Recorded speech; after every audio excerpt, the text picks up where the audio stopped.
Order. We start with questions. Secretary of State for Northern Ireland, Adam Jogi. Question 1, Mr. Speaker. Secretary of State. With permission, Mr. Speaker, I will ask questions 1, 4, 8, 9 and 14 together. Economic growth is the priority for this government, and our industrial strategy is central to achieving it. Last week, I co-hosted a roundtable with the Minister for the Economy, Keir Starmer, and business organisations to discuss how we can work together to ensure that the industrial strategy benefits Northern Ireland. Adam Jogi. Thank you very much, Mr. Speaker. Northern Ireland, like Newcastle and Lyme, has a very proud industrial heritage. So can the Secretary of State expand on his answer and give us a flavour of the specific discussions he's had with industry, higher education institutions and the executive on making sure that Northern Ireland is right alongside Newcastle and Lyme at the heart of the government's new industrial strategy? Secretary of State. Well, Northern Ireland does indeed have a great industrial heritage. An example of that is, of course, Titanic Studios, which was the paint shed for Harland and Wolff and now hosts a lot of filmmaking in Northern Ireland. And another example of that is the revival of Harland and Wolff, which, thanks to the takeover by Navantia, is going to be building the 3 new Fleet Solid support ships for the Navy. Those are 2 really good examples of Northern Ireland's strength. Adam Johnson.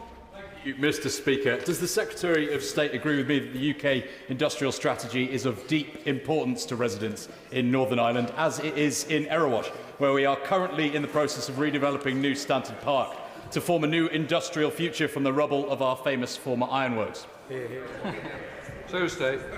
Well, I do indeed, and I wish my honourable friend every success with the new Stanton Park development. But I have to say that the round table that I co-chaired last week, we had representatives from manufacturing, from cyber, from small businesses, from Alchemy and the chambers in Derry, Londonderry and Causeway Coast. And those businesses can see great opportunities resulting from this strategy for the people and the businesses of Northern Ireland. Thank you, Mr. Speaker, and I thank the Secretary of State for his answer. A core objective of the government's modern industrial strategy is to unleash the full potential of our cities and regions, which is as true in Northern Ireland as it is in my constituency of Harlow. So does the Secretary of State agree with me that Northern Ireland's 4 city growth deals, which the government committed to at the budget, can play a vital role in this? Secretary of State. Well, I wish Harlow every success as well. The city and growth deals are really important to the economic future of Northern Ireland. The government is investing together with the executive, private sector partners and businesses a very considerable amount of money, and among the projects that those city and growth deals will support are those relating to digital innovation, decarbonisation and digital health, yet another example of the great strength of the Ireland economy. If we want to boost productivity, drive clean, green power and build a resilient economy across the UK, collaboration is going to be essential. So can the Secretary of State set out what political engagement he's had with business leaders and other politicians on working together to deliver the best for Northern Ireland and the United Kingdom? Well, I'm grateful to my honourable friend for that question. Last Thursday, I visited Foyle Port, and Foyle Port has an innovation park, and there is going to be built there a new data centre which will be able to tap into the renewable energy that is available alongside it. Now, that is a really good example of the port thinking about its economic future, how we're going to get new businesses in, drawing on the great strength that Northern Ireland has in renewable energy, and I hope we see more such developments. Jim Shum. Thank you, Mr. Speaker. I'm just, you were looking at the other Jim, you know. Can I thank the Secretary of State very much for... Jim, you're in standby. Thank you, Mr. Speaker. My constituents in Falkirk saw firsthand the failure of governments to collaborate in the previous Parliament. What engagement has he had with political business leaders and sector leaders such as those in bus manufacturing to work together to deliver the best for Northern Ireland? Well, my honourable friend gives me the chance to talk about the great success of Wrightbus in Ballymena, which has won a huge new order from Go Ahead, is making electric and hydrogen buses of the future. They're taking on more staff, and I would encourage anyone who is thinking around the United Kingdom are buying buses for their fleet to look and see what is available at Wrightbus. Thank you, Mr. Speaker. Thank the Secretary of State for his answers. Can the Secretary of State further outline what representation he has had with Cabinet colleagues to ensure that the UK industrial strategy pays more than lip service to the position of Northern Ireland, when we understand that our manufacturing industry, as seen in aerospace, shipbuilding and defence industry, which has a global reputation as being top class? And how will the Secretary of State advocate for our own government to invest in these sectors even further and even better? Thank you so much. Well, I have already pointed out to the House examples of that investment. In relation to Harland Wolff, I would add the order that's going to Thales to make more missiles for Ukraine, which will create an additional 200 jobs. Northern Ireland, as I think the answers I've given already demonstrate, has enormous strengths, and the task of the strategy and all of us is to build on them. Alex Easton. Thank you, Mr. Speaker. Can the Secretary of State give safeguards on the benefits of UK industry strategy, such as economic growth, innovation, research and development, against the adverse effects from the Windsor Framework?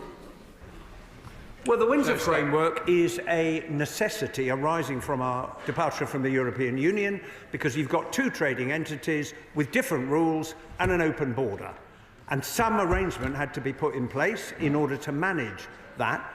But the goods are continuing to flow both ways across the Irish Sea. And I would point out to the honourable gentleman that the growth rate in Northern Ireland is higher than the UK as a whole. It also has the lowest unemployment in the UK. Ben Swan. Thank you very much, Mr. Deputy Speaker. Sorry, Mr. Speaker. Apologies. That's you not being apologised. It's the last call for a while. I'll write to you later, sir. Mr. Speaker, can I ask the Secretary of State, in regards to the international trade that the member of North Down just mentioned, can I ask him what assessment has been made in regards to the UK industrial strategy, actually, and the impact of US tariffs that may come on Northern Ireland goods manufacturers? Well, we will discover more later on today about the decision that we're told the US administration is about to make. Tariffs are not good for any country. They're not good for the global trading system. But we will have to see what the consequences are. Any tariffs that the United States of America puts on the United Kingdom will be felt equally in Northern Ireland and in Great Britain, but we will not hesitate to take the action that is necessary to respond, but we're not going to take snap decisions, because we are also trying to negotiate an economic agreement with the United States of America. Jim Allister. Industrial strategy would be very welcome, but isn't the reality that any assistance under an industrial strategy in Northern Ireland would be subject to EU state aid rules? Any raw materials to industry in Northern Ireland come from GB would have to pass through the international EU customs border, and many goods would have to be made to EU, not UK standards. Therefore, unless or until we get rid of those hindrances, how do we liberate such a strategy? Well, as I pointed out in answer to the previous question, the Windsor Framework that was negotiated by the previous government, a huge improvement on the Northern Ireland Protocol, is the only available means of managing the challenge: two systems, two different sets of rules, open border. And not all members of the House may want to recognise that fact, but it is a fact, and we have to deal with it. Colin Eastwood. The Secretary of State will be aware that over the last couple of decades, investment from US companies in Northern Ireland has been very important for economic growth and cementing the peace process. As we all wait the announcement from the President of the United States later today, will the Secretary of State give some thought to supporting businesses that could be very detrimentally affected by any potential tariffs in Northern Ireland? Well, we are going to have to wait and see what the US administration decides. And as I've already indicated, the government will take the steps that are necessary in the national interest. But we are seeking to negotiate an agreement. And that work is continuing, notwithstanding what is announced later today. Shadow Secretary of State Alex Barr. Thank Thank you, Mr. Speaker. As the House has heard, later today we are expecting Washington to announce the biggest changes to its tariff regime in a generation. This may cause huge disruption to industry and business throughout the United Kingdom, and that disruption may be particularly felt in Northern Ireland. What guidance has the government provided to businesses in Northern Ireland to help them prepare for different scenarios? Well, we don't yet know what, apart from the tariff on cars and the tariff on steel and aluminium, what else the US administration may announce later today. But the effects of any tariffs, if they are imposed, will be felt equally in Northern Ireland and across the rest of the United Kingdom. We will have to deal with the consequences when we know what the US administration has decided. Alex Burkhardt. Well, I'm afraid, Mr. Speaker, that reveals that the government hasn't provided business with any information to help it prepare for the different scenarios that may be emerging. Now, as the Secretary of State will be aware, in some scenarios, Northern Ireland, because of its unique arrangements, may be particularly disadvantaged in a trade war.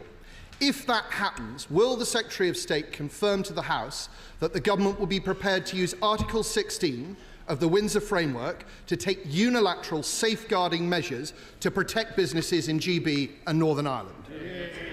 Well, in respect of tariffs that affect the whole of the United Kingdom, as I've already said to the honourable gentleman, we'll have to see what they are and take the appropriate action in response. If the EU retaliates, then there is an issue in respect of Northern Ireland, as he will be well aware, but there is the tariff reimbursement scheme, which he will be aware of, and that means that provided those businesses can demonstrate that the goods they have bought from the United States of America are not leaving the United Kingdom, then they can get that tariff reimbursed.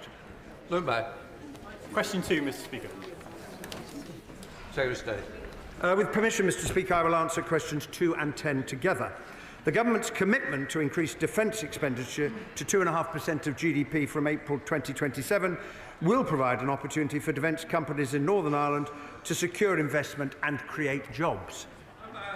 Thank you, Mr. Speaker. Teesside has strong and enduring ties with Northern Ireland, and of course we remember the contribution that the late Mo Mowlam made and the legacy she left, but economically as well. Does my right honourable friend agree that the government's historic uplift in defence spending can deepen those ties and ensure jobs and growth across the UK?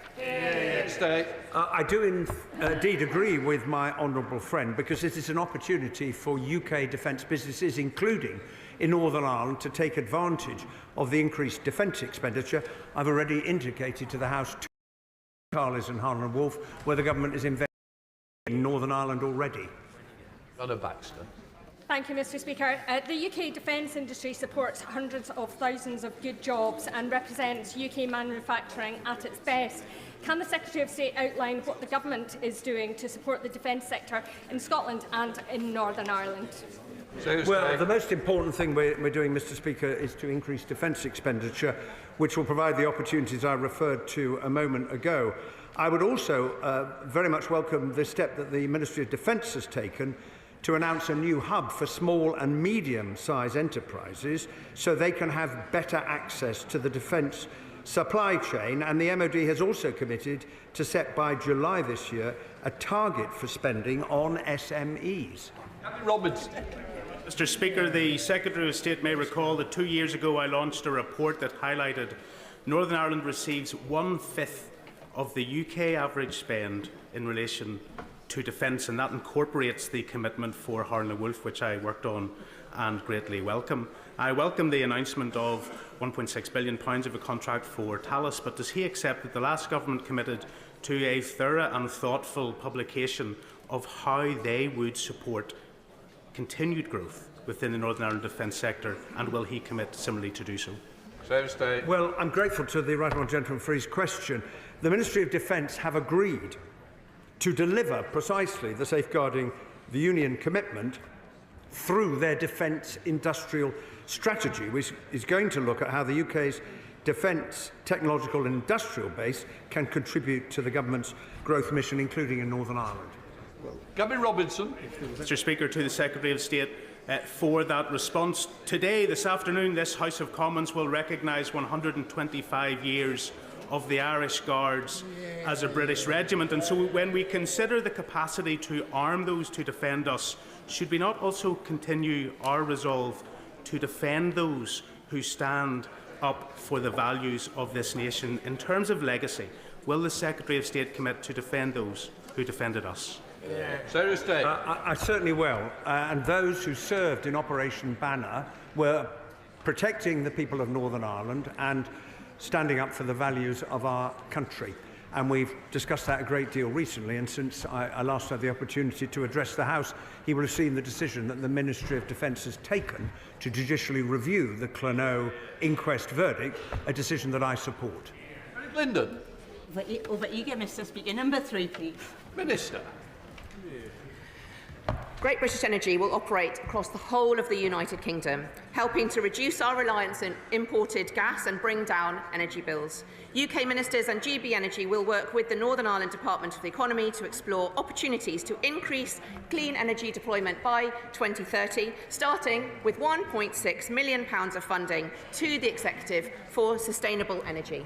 Very Lyndon. Thank you, Mr. Speaker. Abandoning the 2050 net zero target shows the Tory leader has learned nothing from her party's historic election. Does the Minister agree with me that Northern Ireland has a huge amount to gain from this Labour government working together with the Northern Ireland Executive on the transition to clean power, and can she update us on any recent discussions she's had with the Executive? Minister.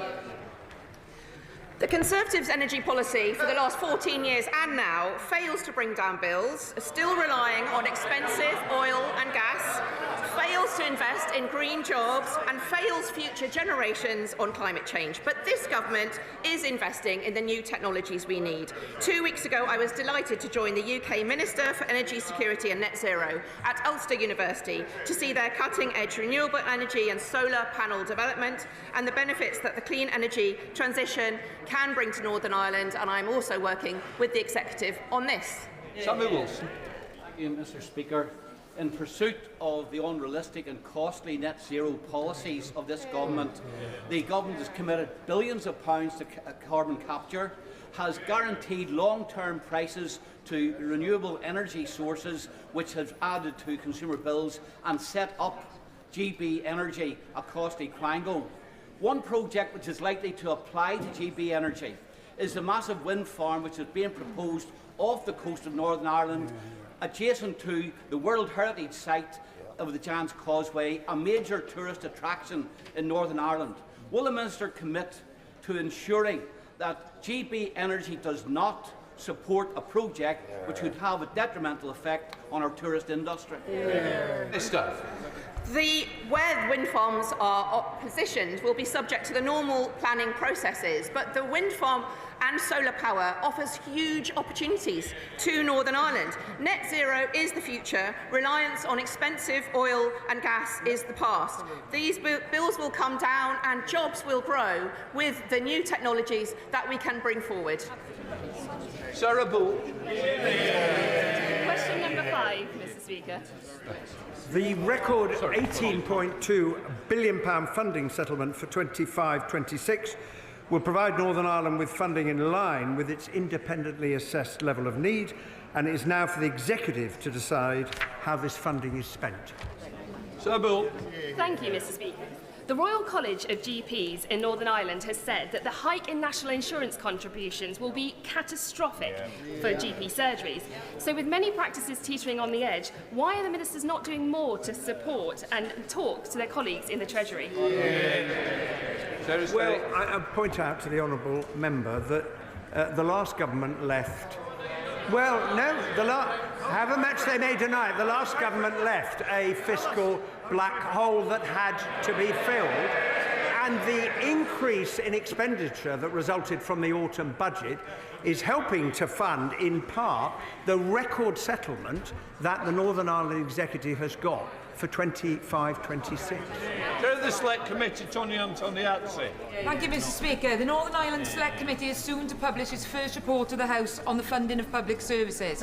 And the issue of revenue raising by the Executive continues to be highlighted.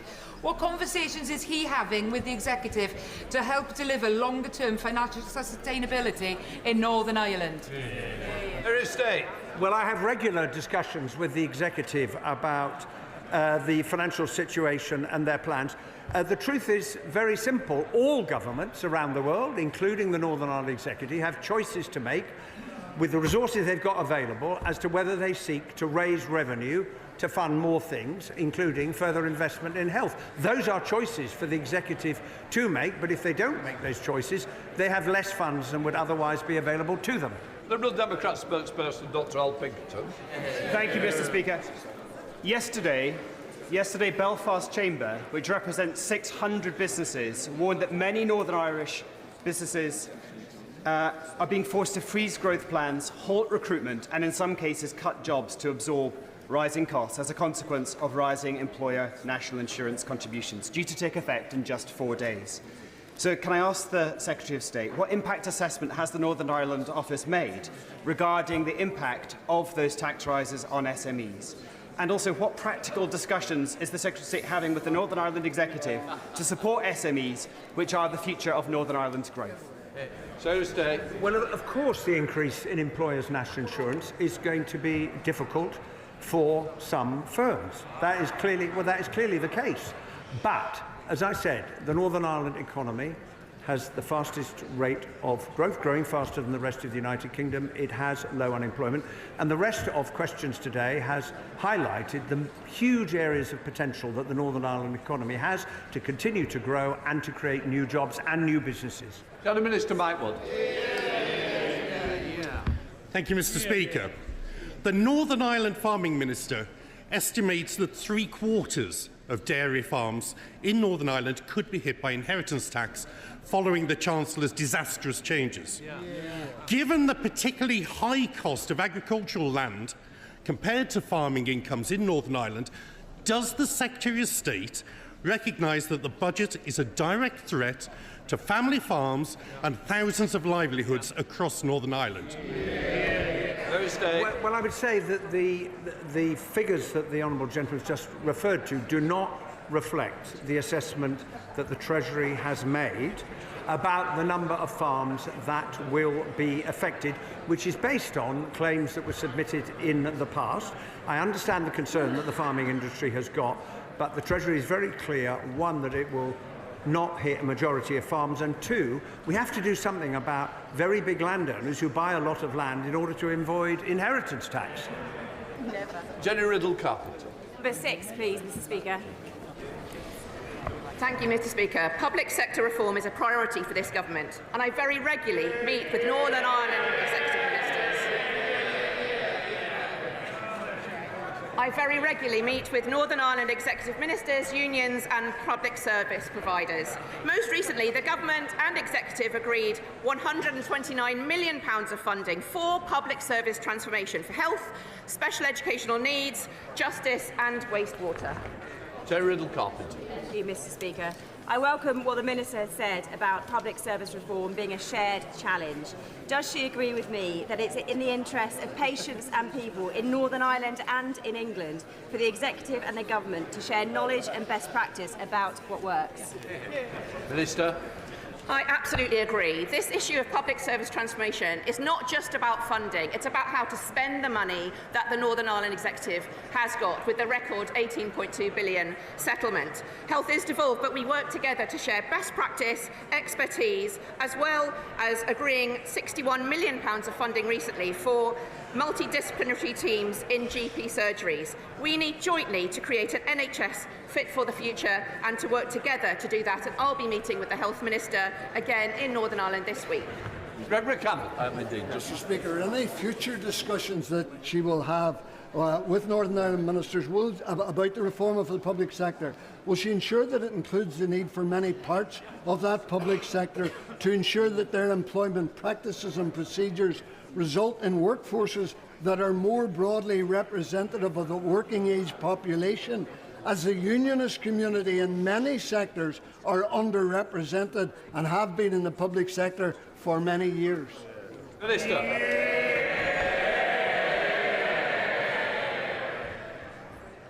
Workforce challenges are a huge part of public service transformation. There are workers across Northern Ireland doing fantastic work in health, in education, in justice, and they need to be supported to do that and to be representative of the community. Those issues about workforce are a devolved issue, but they are important. But supporting our workforce, working with unions as well to do this, is an important part of our working together in an active partnership with the Executive.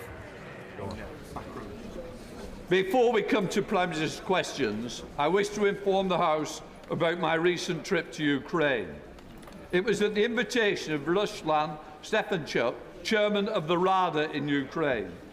I joined speakers from across Europe in a memorial service to mark the 3rd anniversary of the Bucha massacre and to hear the important testimony of the survivors of this terrible atrocity.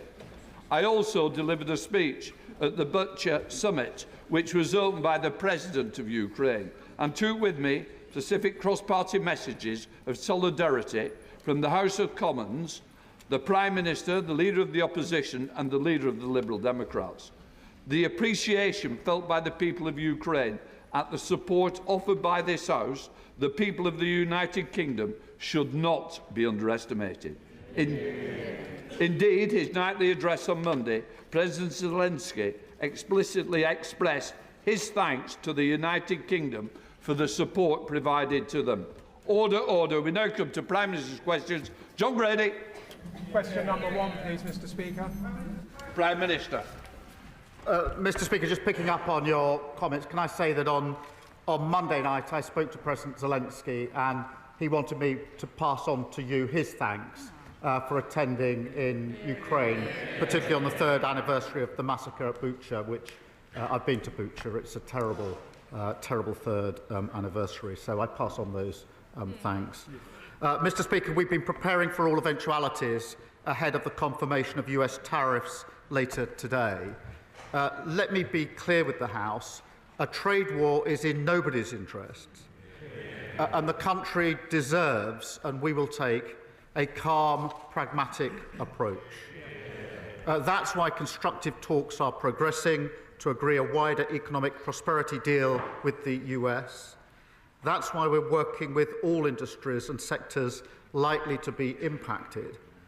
Our decisions will always be guided by our national interest, and that's why we have prepared for all eventualities, and we will rule nothing out. Mr. Speaker, our deepest sympathies are with the people of Myanmar and Thailand. We are sending immediate life-saving support to assist their efforts. May I also extend my personal condolences to the family, friends and colleagues of Christina McKelvey. She was much loved and will be sorely missed, especially by our colleagues in the SNP here and in Scotland. Mr. Speaker, this morning I had meetings with ministerial colleagues and others. In addition to my duties in this House, I shall have further such meetings later today. John Grady. Thank you, Mr. Speaker. This week, the full state pension will rise by £472 a year, putting money in the pockets of pensioners in Glasgow and across the United Kingdom. Does the Prime Minister agree with me that this rise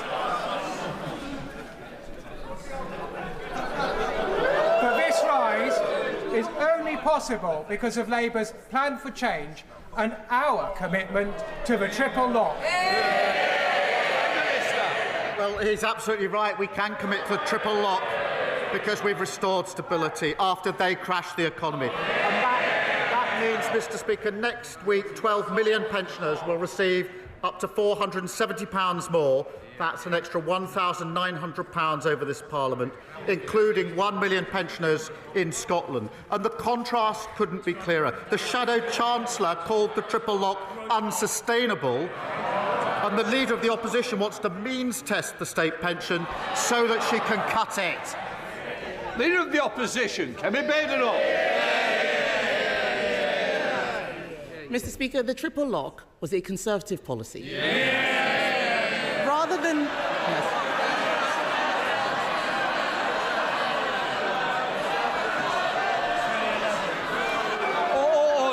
Order. I know. You was inadvertently said. Carry on, Lee. Rather than the Prime Minister congratulating himself for what we did, why don't we talk about what he's doing? Yes. From Sunday, Labour's jobs tax will mean many British businesses face a terrible choice: to cut wages, put up prices, or sack their staff. Yeah. What is the Prime Minister's advice to those businesses? Well, Mr. Speaker, she says the triple lock was Conservative policy. It was once thought to be the party of sound finances, but they blew all of that. Mr. Speaker, she asked what we're doing. We're clearing up the mess that they left. We're dealing with global instability, and we recognise the pressures that are bearing down on businesses and individuals and working people. That's why we're rolling up our sleeves. And yesterday, Mr. Speaker, I was pleased to announce the national living wage increasing by £1,400. That's a pay rise for millions of workers. We've announced £150 for the Warm Homes discount, extended now to 6 million households. That's 1 in 5 families. And wages are going up faster than prices. And never forget, the party opposite, worst living standards on record, inflation up to 11%, public services left on their knees. Kemi Badenoch. Mr. Speaker, the only mess is the one that he made with his budget. They had an emergency budget last week that fixed nothing. He says he's bringing stability. All we see is fragility. During the election, the Prime Minister also promised that he would not increase taxes on working people. But even the OBR says that the jobs tax will be passed on to workers. On average, families will be £3,500 poorer. Why should anyone trust him again? Prime Minister. Well, her fantasy figure is about as much use as Liz Truss's economic planning. And she turns up every week to carp from the sidelines about the decisions we made at the budget. Yesterday, Mr. Speaker, she held a press conference, and she couldn't say whether she would reverse the decisions that we made at the budget. Now, I understand, because she can't bring herself to say that she doesn't want the investment of an extra £26 billion in our NHS. I'm not surprised at that. That's 2 million extra appointments, that's 1,000 more GPs, a pay rise for nurses, etc., etc. But let me get her position right if I can follow it. She wants the extra £26 billion in the NHS, Mr. Speaker, that was paid for by the national insurance rise. She wants that. She doesn't want to reverse the national insurance rises. So she's now reduced this absurd position of voting in the budget, carping against a budget that she actually agrees with. Mr. Speaker, I don't agree with making people poorer. I don't agree with pensioner poverty. I don't agree. Out there, they are calling it awful April. That's because of decisions he has made, because he made promises and broke them. His promises are worthless, Mr. Speaker. Yes. People are getting poorer. Yes. Before the election, he pledged to freeze council tax. Instead, it's going up everywhere. Even in Birmingham, where there's 17,000 tonnes of rubbish uncollected on the streets.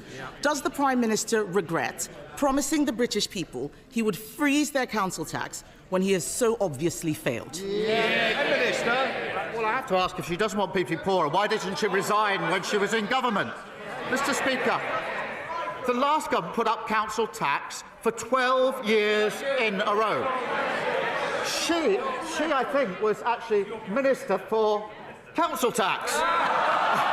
And in the year she's been, what she do? She put it up.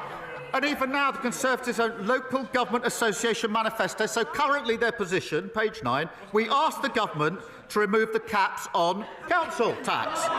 So who's leading the charge?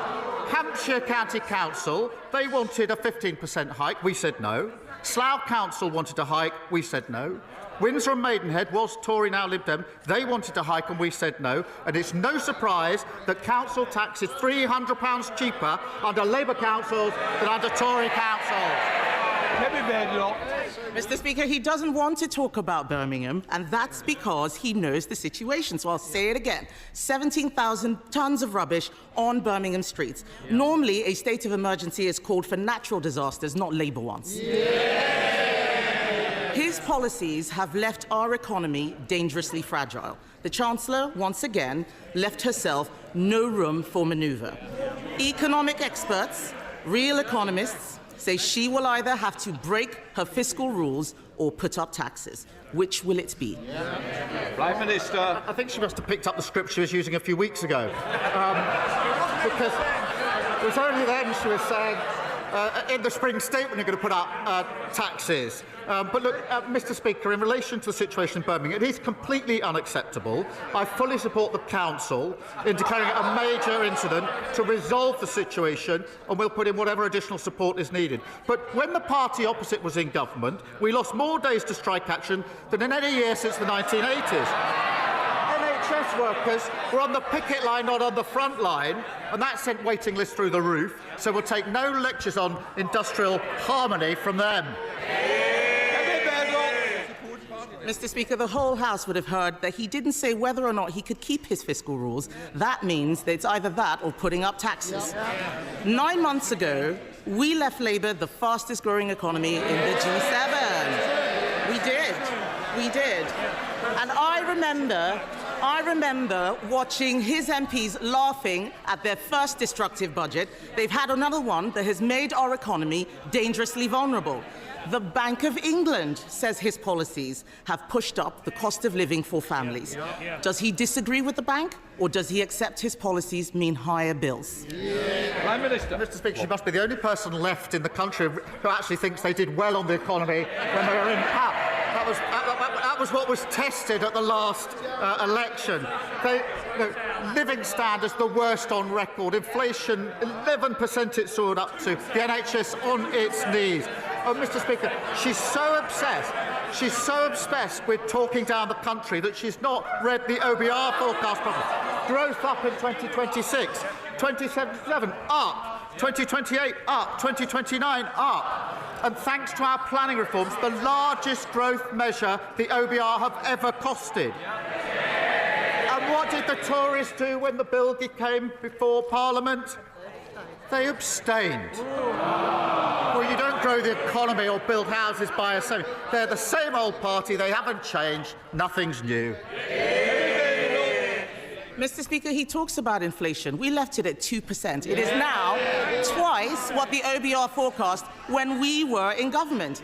The fact is, his decisions have made our economy fragile, just as we face global trade wars.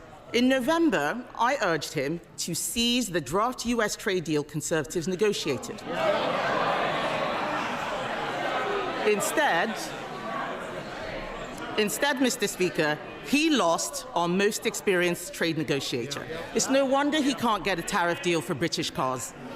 On this side of the House, we secured investments for that industry, £600 million from BMW, £2 billion from Nissan, £4 billion from Jaguar Land Rover. Labour's record is a car industry in crisis, even before tariffs. There are 25,000 more jobs now at risk. He says he's preparing for eventualities. Can the Prime Minister tell us exactly what he is doing to protect the British car industry from his failure to negotiate? Prime Minister. We're taking a calm, pragmatic approach and keeping our feet on the ground. There are constructive talks that are ongoing on a wider economic prosperity deal with the US. That is really important at this moment.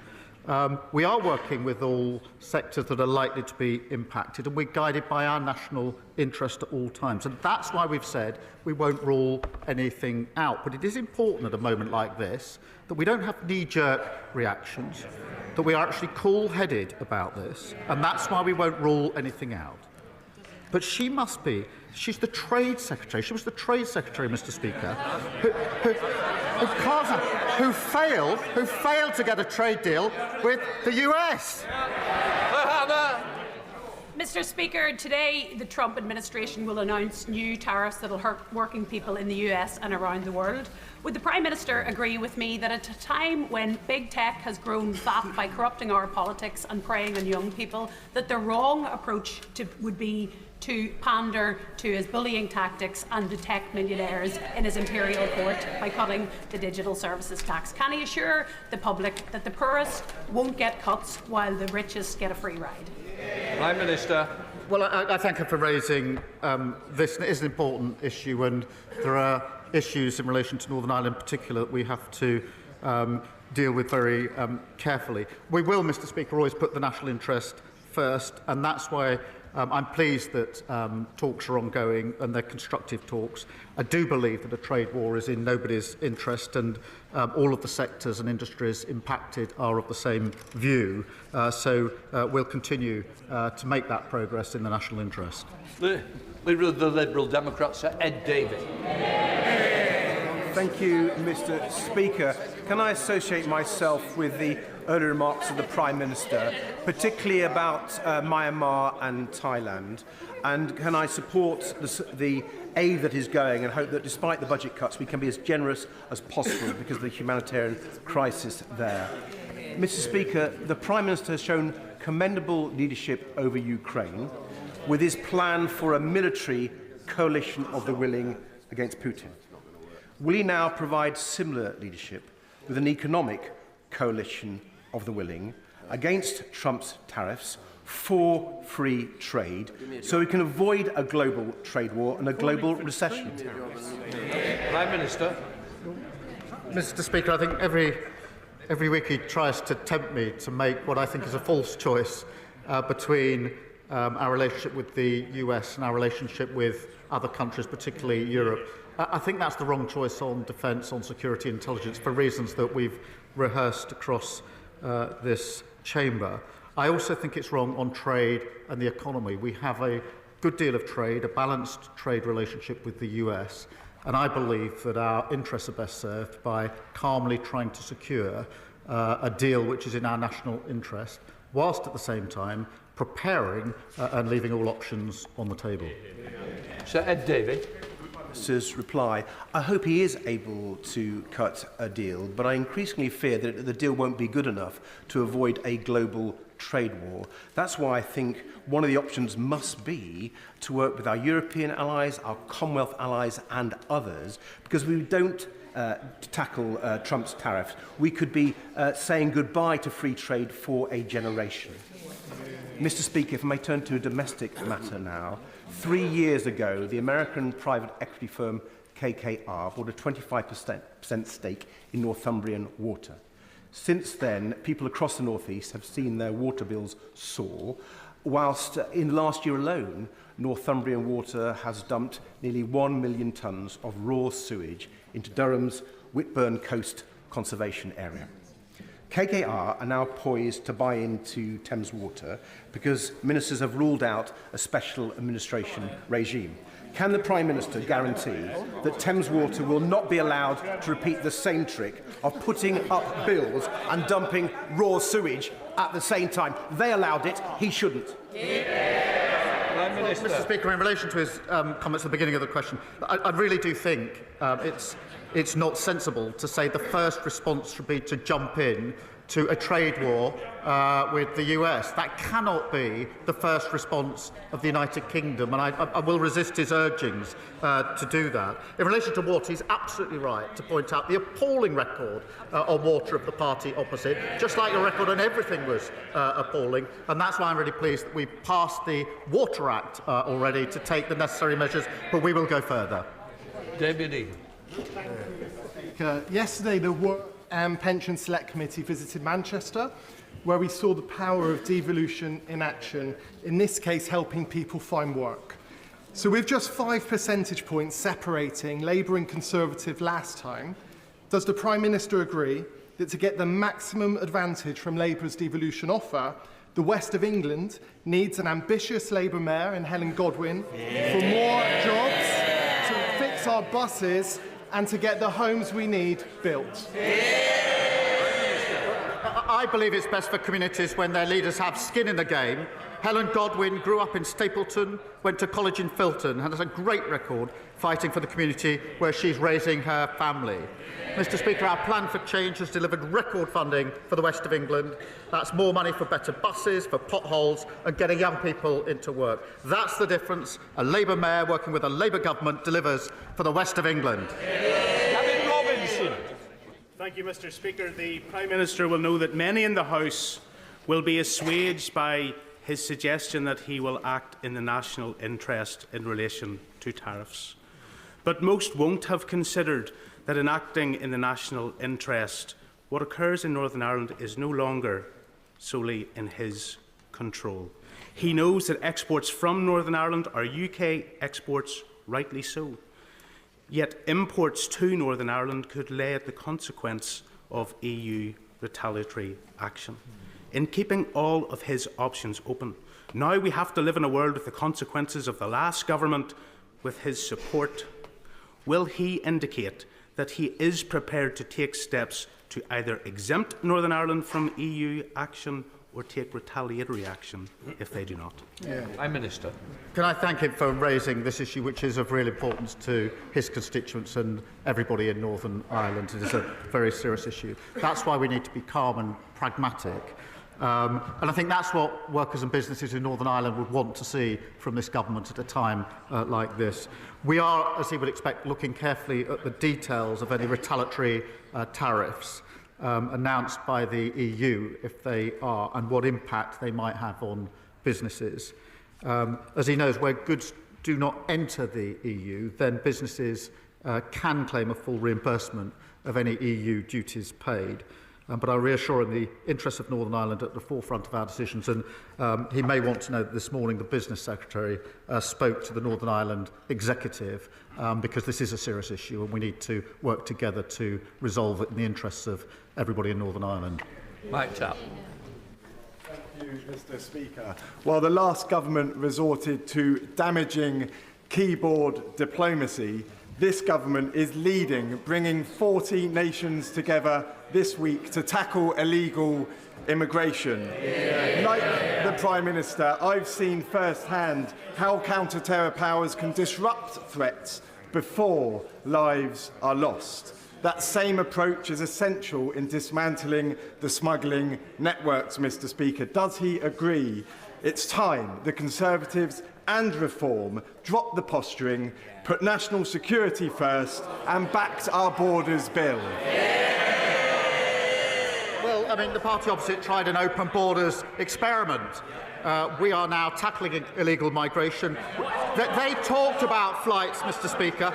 We've already removed 24,000 people with no right to be here. Under the Rwanda scheme, which was only ever supposed to return, I think, 300 people a year, what we've achieved in 9 months would have taken them 80 years. We've replaced a gimmick with a real deterrent. Tim Farrell. Thank you, Mr. Speaker. The Prime Minister has spoken very movingly and with genuine sincerity and affection about his time as a young man in the Langdale Valley and the Lake District in my constituency and how that helped to shape him. So I wonder if he's aware that the hill farmers who maintain those stunning landscapes in the lakes and elsewhere will be earning on average significantly less or barely half the national minimum wage due to cuts in their income, despite the fact they provide the backdrop to the remarkably important tourism economy. So would you agree to meet with me and upland farmers in the lakes and the dales so that we can design a scheme together to end this poverty and equip our hill farmers to produce food and protect our epic landscapes for generations to come? Yeah. Minister. He and I share a love of the Lake District. And we still go back there with our children now. This is a serious issue, obviously, and that's why we've put a record amount into farming at the budget, but also set out our roadmap. But I'll happily make sure that he gets a meeting with the relevant minister to go through that and to take on board any points he has to make in relation to it. Any bills? Thank you, Mr. Speaker. Hundreds of residents in my constituency at Union Park are facing massive £1 million worth of charges to repair their heating system, to repair fire safety works that haven't been put right by the developer, who has now declared bankruptcy and walked away. Their new freeholder has washed their hands of responsibility and instead is leveraging huge ground rent bills and fines against those residents. Does the Prime Minister agree with me? This is exactly why we have to move forward with our plan, much delayed from the party opposite, to abolish the outdated leasehold system once and for all as part of our plan for change. Prime Minister. The Deputy Prime Minister is saying absolutely in my ear. Mr. Speaker, we will end the feudal leasehold system, which has left millions of homeowners subject to unfair costs and unreasonable practices. Our reforms include clear standards for repairs and maintenance, and this will give homeowners a greater say in how their homes are managed. And I know the Housing Minister will have heard what he said. Mr. Speaker, this Labour government has failed the British public at every turn. They have abandoned the WASPy women, leaving them without compensation they deserve. They have turned their backs on pensioners by failing to support the winter fuel allowance. They have let down children by keeping a two-child benefit cap in place, and they will inflict further hardship on the most vulnerable by slashing £5 billion from benefits. But perhaps the most immediate and visible failure, one that poses an immediate and direct health risk to the people of Birmingham, is the appalling financial mismanagement of Labour-run Birmingham City Council. After more than a decade of Labour control, their incompetence has led to mountains of uncollected rubbish piling up on every street, so vast that it can be seen from satellites orbiting space. It is nothing short of a disgrace and a damning indictment of Labour's inability to govern. Will the Prime Minister take urgent action to protect the public health and the people of Birmingham by immediately deploying the... Order. We're meant to ask a quick question, otherwise nobody's going. Prime Minister. Well, I've said the situation in Birmingham Council is completely unacceptable, but he might want to tell his constituents that we've delivered 2 million extra appointments for the NHS, so waiting lists are coming down for his constituents. We've delivered the national living wage, a £1,400 increase, including for his constituents. We've got record investment into this country, growing the economy, including for his constituents. Blunder. Thank you, Mr. Speaker. My constituents in Hayward and Middleton North are grafters. They want to work and they want to see opportunities created and the skills and investment in infrastructure that we need in future. I welcome the Prime Minister's commitment to fix the transport system in the north of England that's been holding us back, and I would like to invite him to the Aton Valley Development Zone in my constituency to discuss how we can create skilled jobs in North Greater Manchester. Prime Minister. Well, I'm grateful for our question. We will unlock growth across the country in partnership with local leaders and giving powers to those with skin in the game. And we'll fix the North's broken transport system, another thing they left in a complete mess, with nearly £1.7 billion for local buses, for roads and for trams, and an additional £415 million to upgrade the Trans-Pennine route and fixing millions of potholes. And obviously I'll consider her kind invitation. In room. Thank you, Mr. Speaker. Since the Prime Minister and I last spoke, more than 6,000 people have signed an open letter to the Health Secretary in support of North Devon District Hospital, which faces a 10-year wait for urgent repairs. Please can I ask the Prime Minister why the hospital is still being denied a ministerial visit, and will the Government consider the Trust's emergency plans, meet with me and the Trust so we can discuss keeping the operating theatres open beyond 2027 to meet capacity? Prime Minister.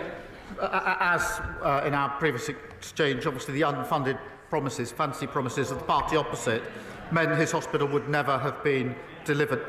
They shouldn't moan, they should apologise to his constituents. We had to take tough decisions to make the programme deliverable, which is what we've done. We will continue to support the Trust to maintain facilities in advance of the new hospital investment. And the Minister for Secondary Care will be visiting the hospital, and that will be an opportunity, I hope, for the necessary discussions. Jacka. Mr. Speaker, Stone Lodge Academy, a special school in Ipswich, will be one of the first schools in the country to benefit from a new breakfast club this month. It's an important step to tackling Suffolk's decade-long SEND crisis, as is the multi-million-pound funding settlement given to opening new specialist places across the county. Can the Prime Minister outline what steps he will be taking to further break down the opportunities for all children as part of our plan for change. Well, I'm very pleased to say, Mr. Speaker, the first 750 breakfast clubs will open this month. And I'm pleased there's an early adopter in his constituency, as well as in the constituency of the Leader of the Opposition. I'm sure she will welcome that one of these weeks. Mr. Speaker, that will put £450 a year back in the pockets of working people. Mr. Speaker, today we've awarded £37 million to 300 primary schools to create up to 4,000 nursery places from September, making it easier for working families to access government-funded childcare. Martin Vickers. Thank you, Mr. Speaker. 2,700 workers at Scunthorpe Steelworks are facing redundancy, many more in the supply chain, and many of them are my Brigg & Gould constituents. It's welcome that negotiations are continuing, but whatever the outcome, significant support is going to be needed for to support the local economy. I know that all those affected would appreciate and be reassured that if the Prime Minister could give an indication that he was personally taking an interest in this, and that at some point in the not too distant future he would meet with me, neighbouring MPs and the Council Leader to discuss the way forward. Prime Minister. Well, I'm grateful to him for raising it. I do take a personal interest. I went to Scunthorpe to talk to the management and the workers there a short while ago and understand firsthand the challenges and how deeply worrying it will be for those working there and their families and the community as a whole. And that's why there are negotiations. I do call on the company to accept the offer of financial support that has been advanced so we can achieve a sustainable future for the workforce, for the industry and the local community, because I do believe there's a bright future for steel and needs to be a bright future for steel, but I do take a personal interest in it. Thank you, Mr. Speaker. Too many of my constituents are struggling to get access to a GP appointment when they need one. Our GPs are trying their best, but they're struggling with capacity, outdated buildings and outdated tech, all because the party opposite broke the front door to the National Health Service. Can the Prime Minister reassure my constituents that our plan for investment and reform will ensure they will be able to see a GP when they need one? Mr. Speaker, we are focused on delivering real results for patients by scrapping unnecessary targets, bringing back the family doctor and requiring online bookings to help the 8 a.m. scramble. We're investing an additional £889 million to reinforce the front door of our NHS, and that's the biggest increase for over a decade, and will that mean hundreds more GPs since we came to power. And this week we've announced record investment for community pharmacies to deliver more services for patients and free up GP time. Thank you, Mr. Speaker. The recent NHS England report laid bare a catalogue of failures which left a patient with a history of violent aggression, unconfined, untreated and completely unmedicated for 9 months until he killed Ian Coates and the young friends Grace O'Malley Kumar and Barnaby Webber from Taunton in my constituency. Will the Prime Minister join with me and the people of Taunton paying tribute to the families who have campaigned on this? Will he confirm that a public inquiry is to begin? And will he confirm that in the context of 50% cuts to integrated care boards, that mental health services, both in the community and secure, will not suffer from those cuts? Yes. Prime Minister. Can I thank him for raising this tragic case? And I do pay tribute to the families, often in cases like this, including this case. I find it hard to think how I would actually respond if I was a family member in circumstances like that. I'm not sure I'd have the courage that they have to campaign in the way they campaign, and I pay tribute to it. We do need to get to the bottom of all of the issues here, wherever they may lie, and that's what we will do. Imogen Walker. Mr. Speaker, in Hamilton and Clyde Valley, my constituents are struggling to access the healthcare that they desperately need. 1 in 6 Scots are on a waiting list. Yep. Meanwhile, in England, the waiting lists have been coming down for the last 5 months, and more than 2 million appointments have been made available. Does the Prime Minister agree with me that the SNP-led government should stop blaming everybody else for their failures. When Scotland's broken public services are their responsibility. Well, Mr. Speaker, she's right. Over 60,000 Scots have been stuck waiting for tests or treatment for over a year. That's a 46% rise in 1 year. I had to check that figure because it's so staggering. 46% rise in 1 year. And despite this backlog, almost 50,000 fewer operations are being carried out compared with before the pandemic. Mr. Speaker, compare that to England, where we've driven down waiting lists with over 2 million extra appointments and scrapped NHS England to cut bureaucracy. Scotland's NHS is in desperate need of reform, but the SNP have no strategy, no plans and no ideas. Thank you, Mr. Speaker. Earlier, the Prime Minister seemed reticent to answer a direct question on his jobs tax. So, next time he comes to my constituency to enjoy the beautiful Buckinghamshire surroundings of Chequers, will he go 5 minutes up the road to Wendover, visit Rumsey's handmade chocolate, and explain to Kate Rumsey why his and his Chancellor's choices have led to a 15% increase in their costs, that they've already had to lay people off and reduce the hours of those that they still employ? Is that what he meant by growth? I'm happy to tell anyone why. £22 billion black hole left in the last week. They've crashed the economy. They've ruined our public services.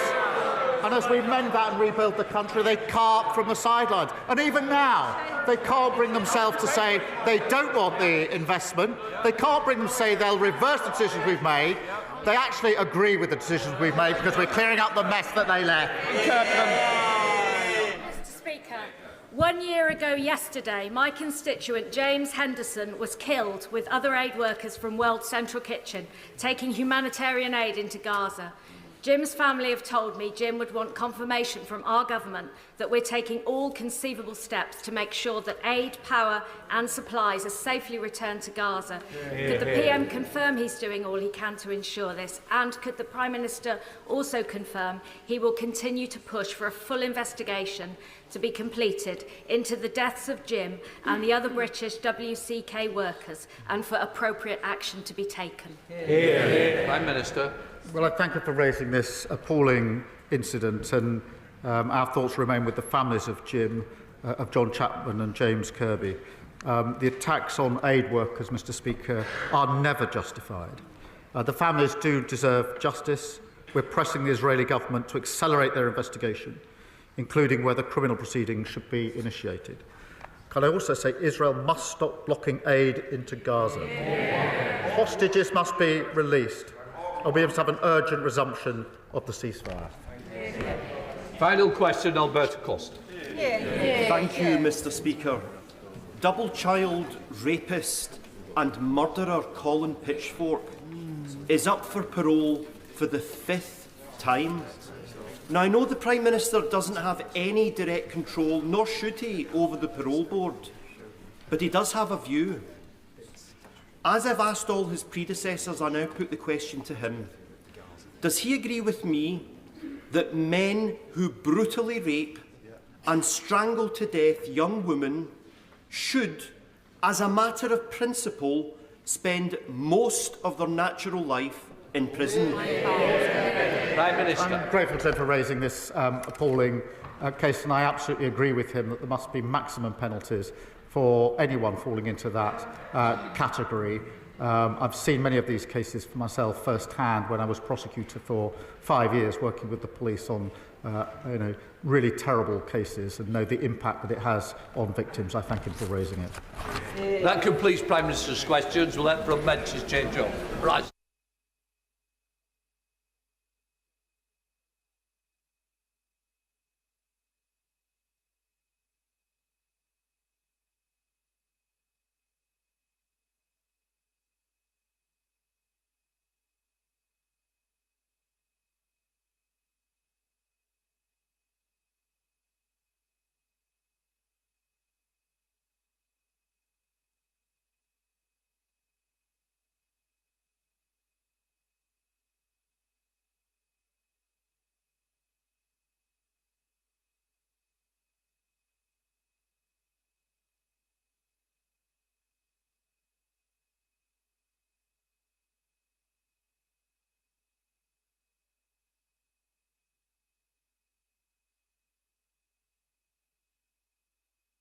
Right, let us come to the urgent question.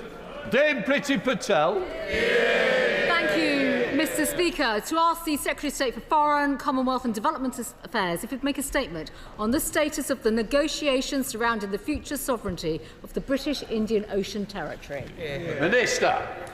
Well, thank you, Mr. Speaker, and thank the Right Honourable Lady for her question. As we and Mauritius have repeatedly said, including in joint statements on the 20th of December and on the 13th of January, both sides remain committed to concluding a deal on the future of the Chagos Archipelago, which protects the long-term effective operation of the joint UK-US base on Diego Garcia.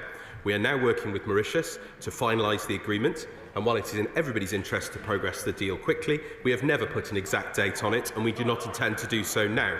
Following signature, Mr. Speaker, the Government will bring forward a bill to enable implementation of the treaty, and Parliament will of course also have the opportunity to scrutinise the treaty in the usual way before ratification.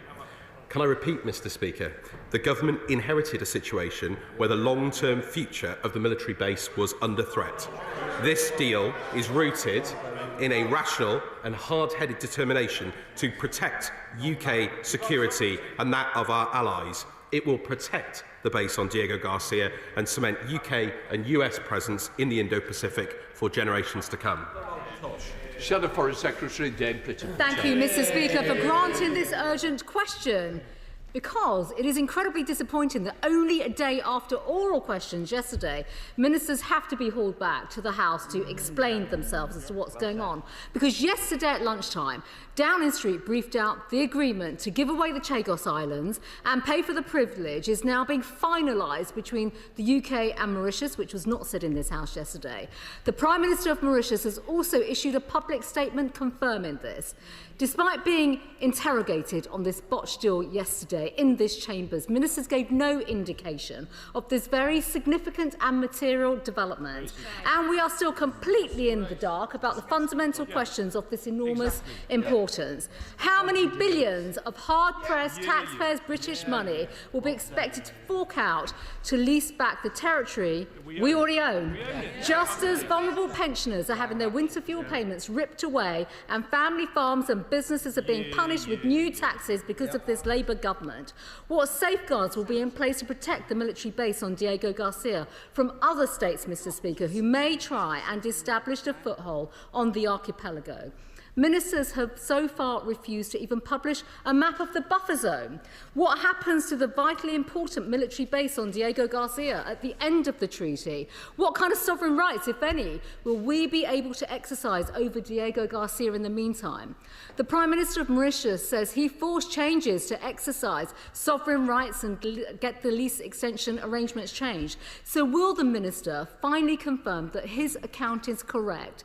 He cannot simply stand here and avoid these questions. The House does deserve answers. The British public, taxpayers, deserve answers.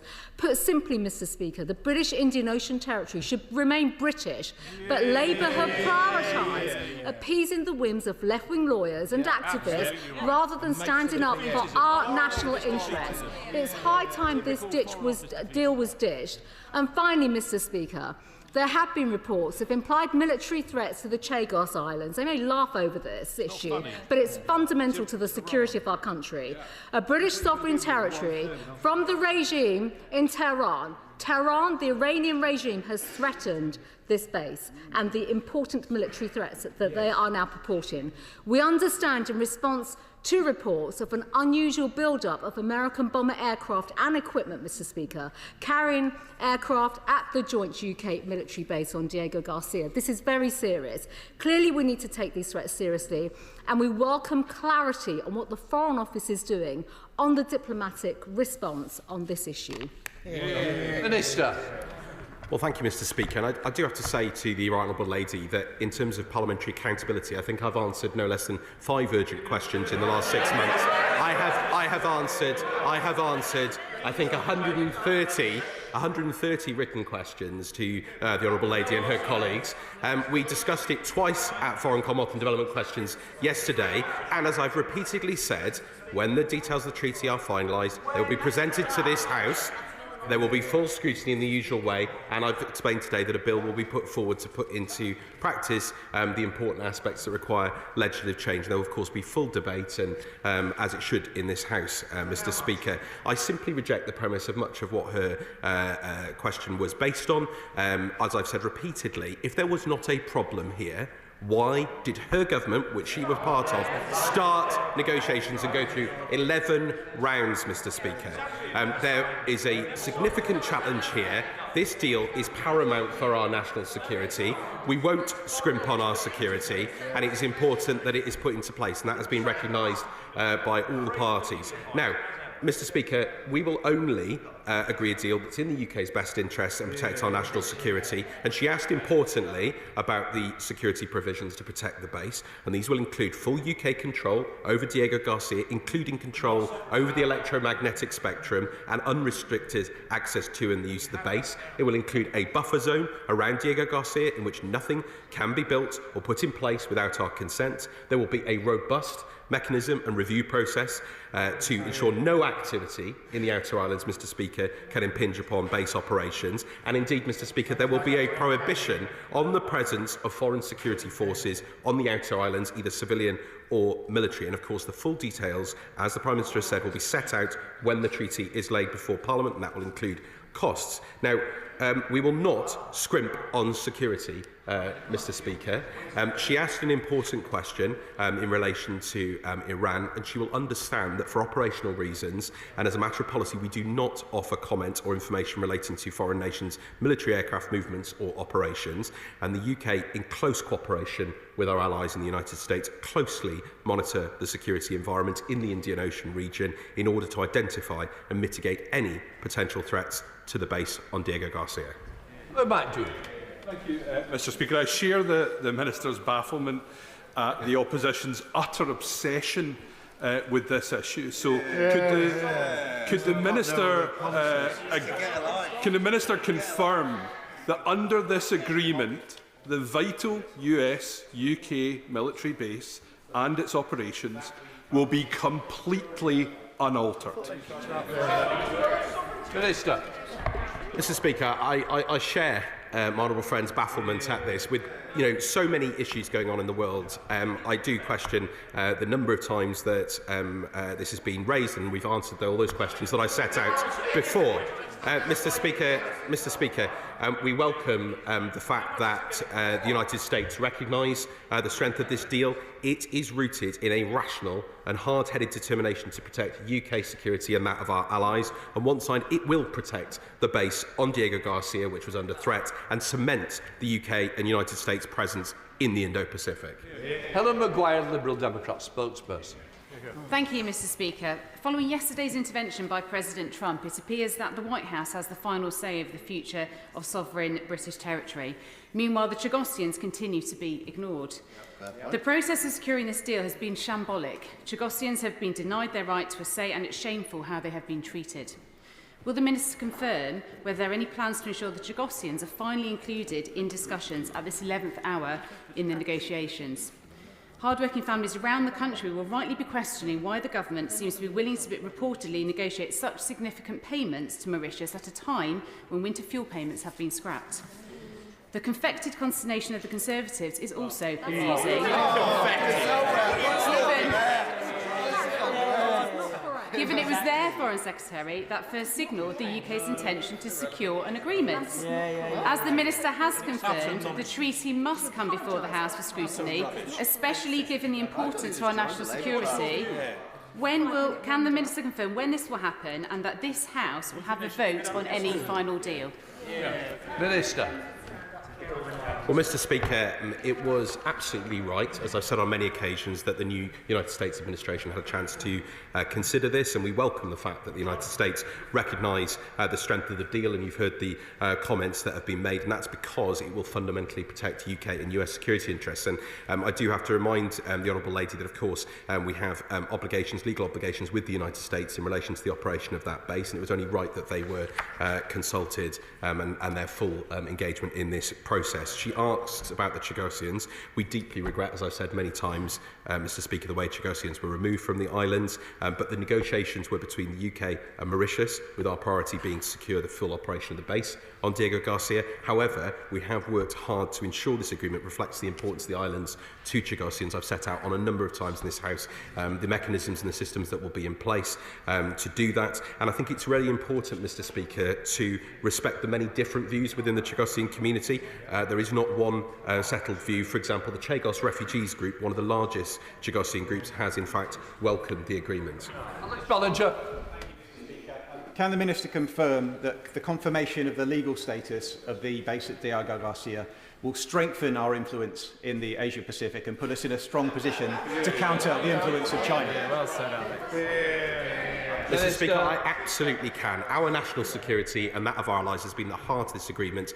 There was a significant problem. The former government knew that. That's why they started negotiating over this. We have completed the deal with the full involvement of the United States and indeed consideration of all of the important measures to keep that base safe, which I've set out on many occasions. Ian Duncan-Smith. Mr Speaker, I'm going to say to the Minister, who he knows I have regard for, that when he says he's appeared many times with the information, he's actually come to the dispatch box. That has nothing to do with giving us information. It means he was dragged here. He knows that.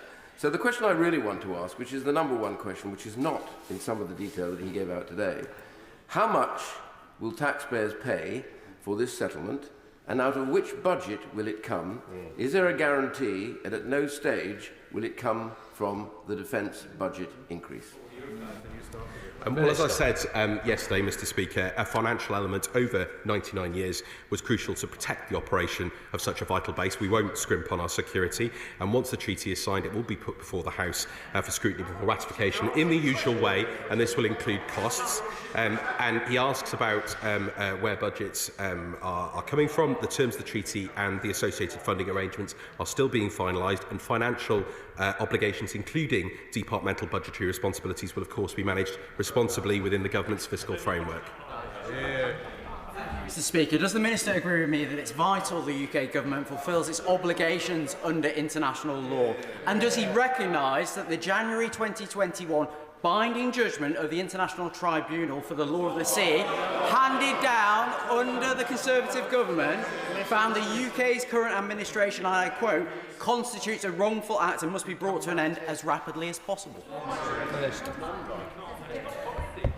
Well, Mr Speaker, there does appear to be some confusion about the different legal judgments on the other side of the House. I can hear from the chuntering, but there are a range of ways in which the operation of this base were not sustainable going forward, and without a deal, we are very clear, as indeed the previous government recognised, that we would face serious real-world operational impacts on the base, for example, eroding our ability to operate key frequencies, vital for our own communications and to counter hostile states, and affect everything from overflight clearances to securing contractors with consequential rocketing costs, declining investment and a degraded facility. We were not willing to take that risk, and therefore we have secured this base. We've secured it for our security and that of our allies. Dr. Andrew. Mr Speaker, the United States is busy increasing its presence on Diego Garcia, most recently with its B-2 Spirit aircraft, probably facing towards Iran. Given that, how much will the Trump White House be contributing to the endowment that the Minister proposes to hand to Mauritius?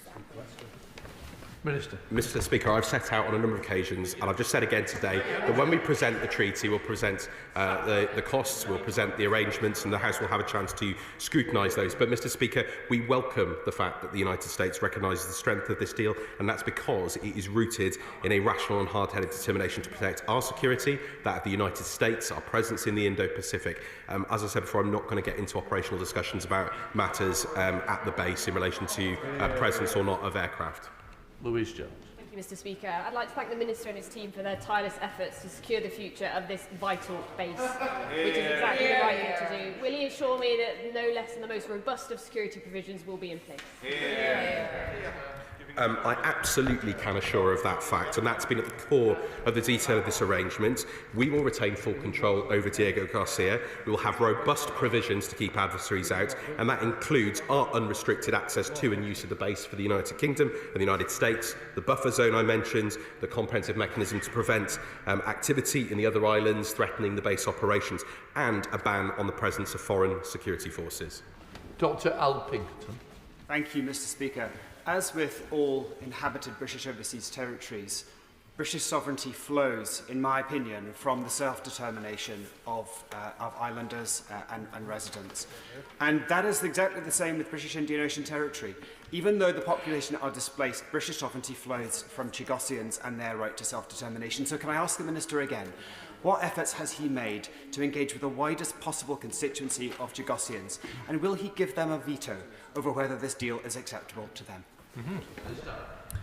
Well, Mr. Speaker, the islands are not permanently inhabited, and that is one of the fundamental issues in this situation. As I've said repeatedly, we are doing many things that are going to be supportive of the Chagosian community.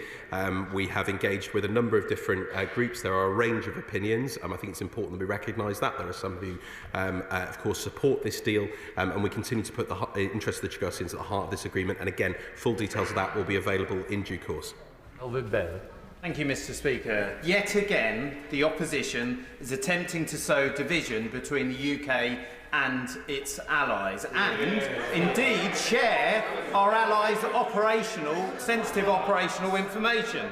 If they succeed, this would have impacts on our strategically vital relationships with the US and India too. Does my right honourable friend agree with me that the opposition could consider waiting until the treaty is ready for scrutiny rather than damaging our vital national interests in this way?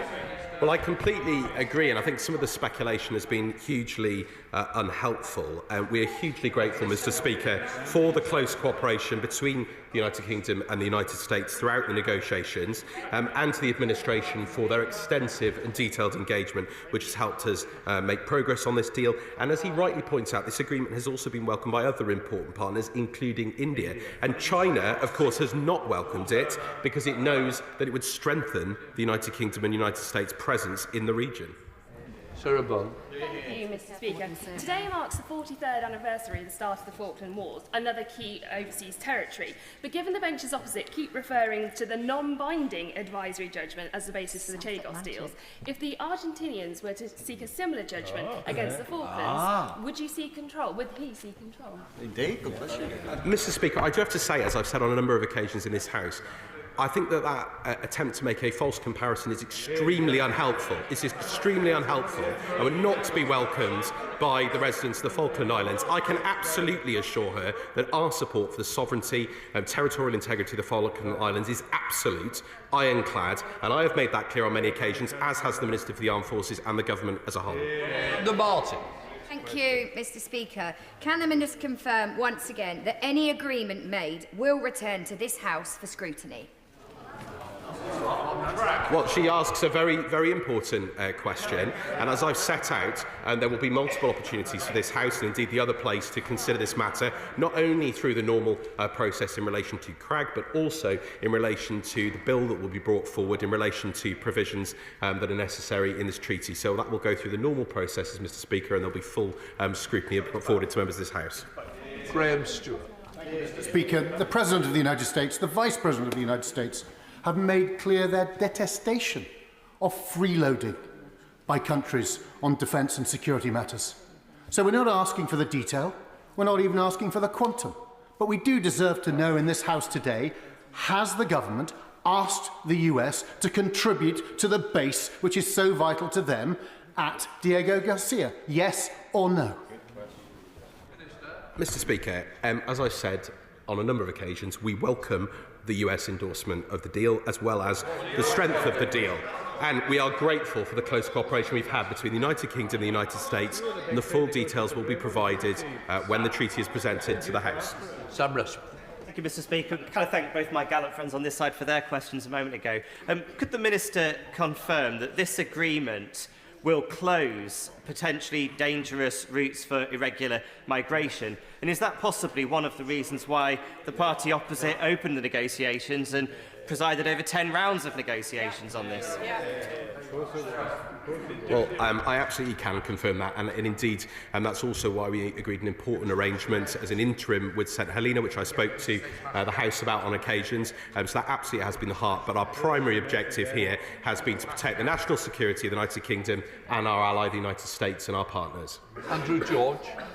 Speaker, further to the questions of the honourable member for Westbury and indeed Beverley and Holderness, and the question I asked the Minister last time we raised this issue in the House, he is well aware that what we're primarily talking about is primarily a US base in this case. And surely he can at least tell the House today that conversations have been held with the US, that they fully understand that a compensatory package will be made, and that the question of whose contribution is primarily is made up in terms of making that compensatory package, and that is made clear to the House today, please.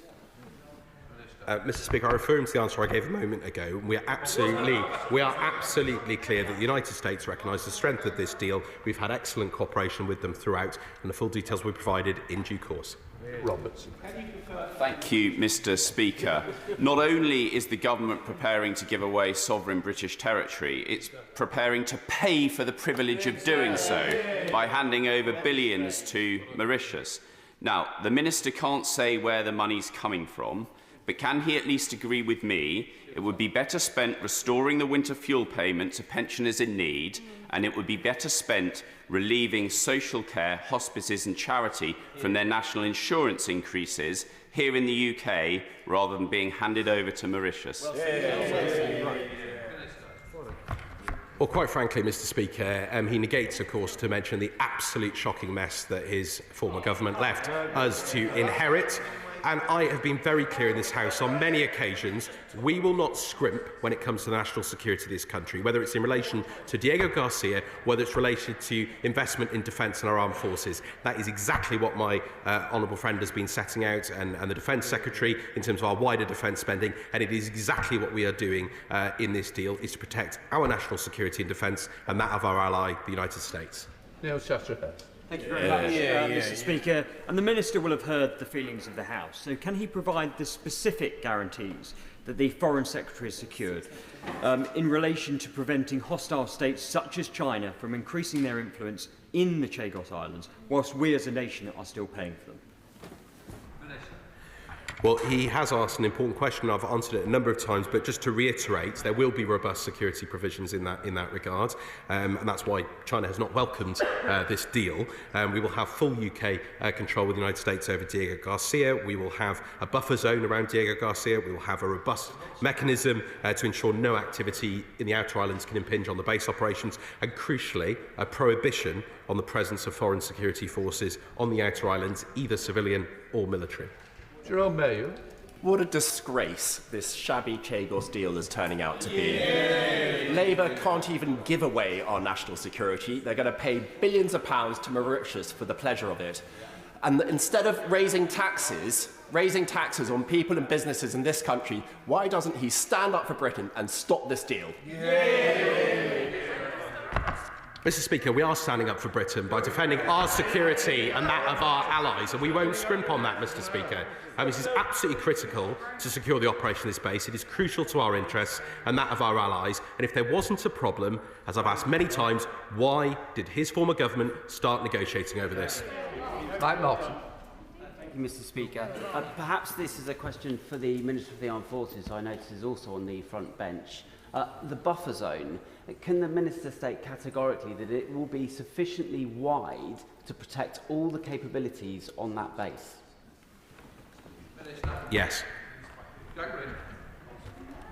Thank you, Mr. Speaker. Surrendering sovereign territory based on a non-binding legal judgment and forking out taxpayer money for the privilege. What kind of deal is that? done behind closed doors and evading the scrutiny of this House. Does the Minister agree with me that this is a deal, is a prime example of what happens when you have a government of lawyers, for lawyers, rather than a government for the British people? Mr. Speaker, I simply reject the premise of his question. The government inherited a situation where the effective operation of the base was under threat, and claims that we negotiated this deal simply because of the 2019 ICJ advisory opinion are simply wrong. That is not the only challenge that we faced, as the previous government knows, and without a deal, Mauritius would have inevitably pursued a legally binding judgment. There would be huge implications to that. Without a deal, we'd affect the real-world operational functionality of that base. That is so crucial to our national security and that of our allies. Will invest ejected. Thank you, Mr. Speaker. The Minister made reference to the UK having full control over Diego Garcia, but earlier this month I received a response from the Minister where he stated to me that the right to operate and maintain the naval support facility Diego Garcia is held by the Government of the United States. This includes functions as are necessary for the development, use, maintenance, operation and security of the facility.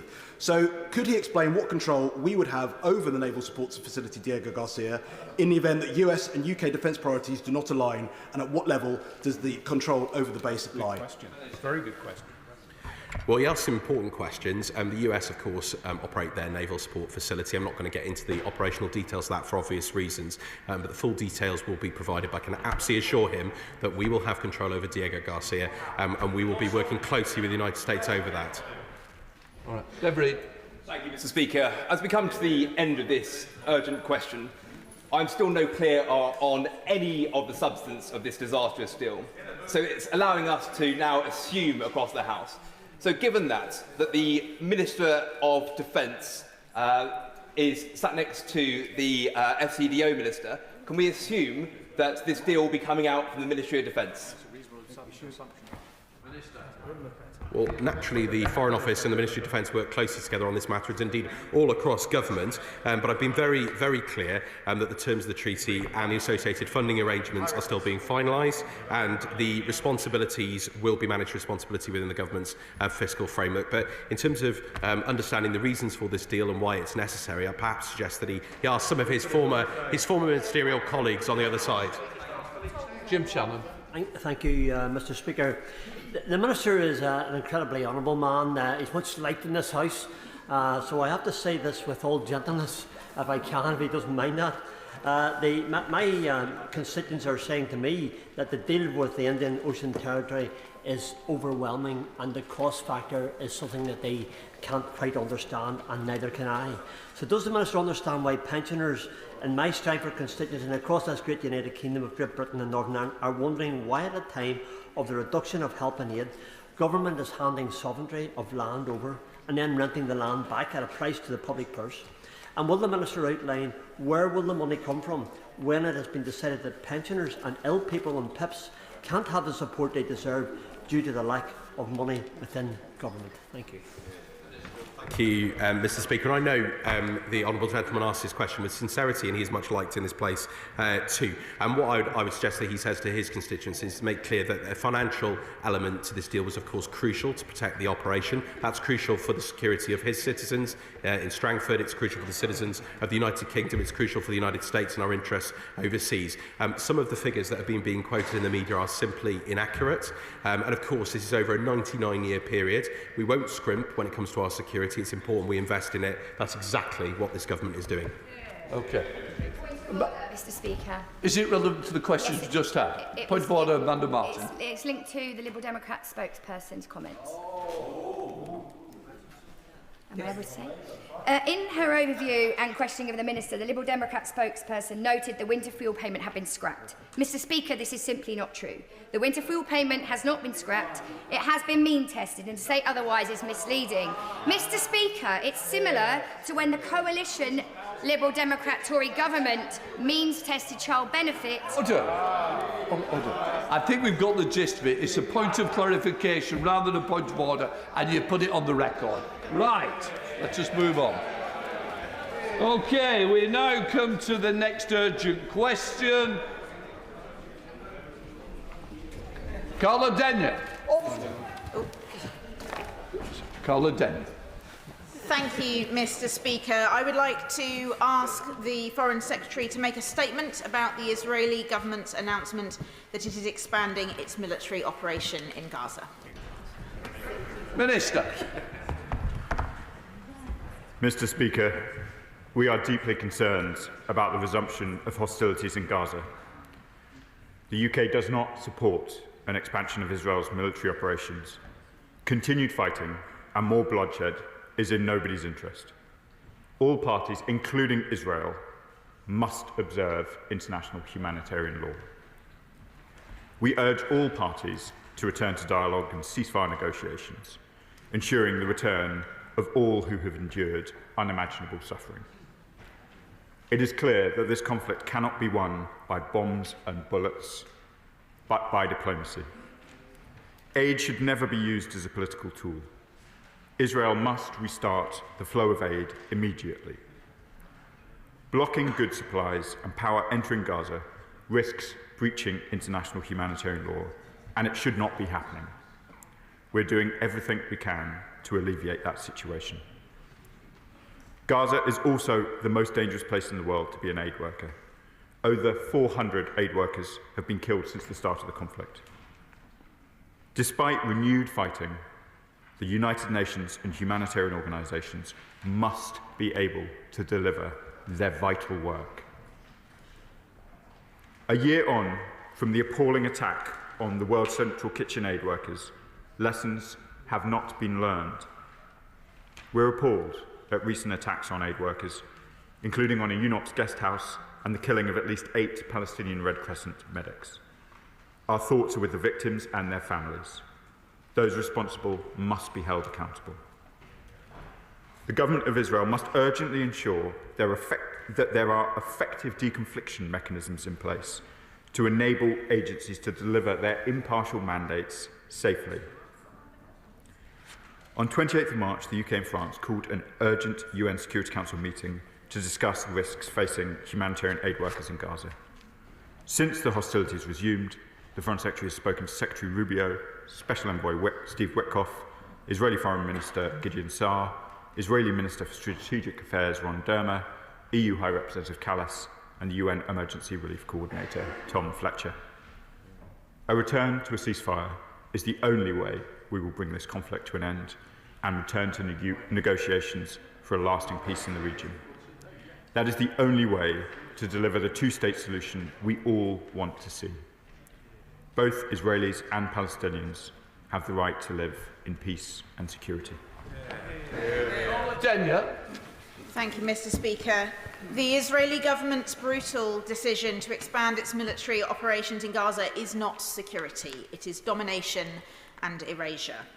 It comes on top of 18 months of collective punishment, including, since the 2nd of March, the longest aid blockade since the war began. I welcome the confirmation from the Minister that the UK does not support the Israeli government's expanded military operation in Gaza. Will the Minister now finally name what is happening as genocide and undertake a structural investigation into genocide and other crimes under international law committed in Israel and the occupied Palestinian territories? And to ensure that the UK is not complicit with Israel's ongoing genocide, illegal occupation and system of apartheid, will he immediately suspend the direct and indirect supply, sale or transfer, including transit and transshipment, to Israel of all weapons, munitions and other military and security equipment? Will he immediately suspend the provision of training and other military and security assistance and recognise that otherwise there is a clear risk of contributing to the commission of serious violations of international humanitarian law, international human rights law, including crimes under international law? The UK, as the Minister mentioned, is a significant provider of humanitarian aid to the region, so can he tell us what assessment he's made of the impact of today's reports on the humanitarian crisis? And although the Minister touched on this slightly, given the UK's level of influence with Israeli authorities, could he confirm that he will use his position to actively oppose current and planned attempts by Israel to establish a permanent military presence in Gaza, and to oppose moves to alter Gaza's borders and demographic makeup, to shrink its territory, including through any expanded buffer zones and construction of permanent checkpoints. Lastly, thank you, Mr. Speaker.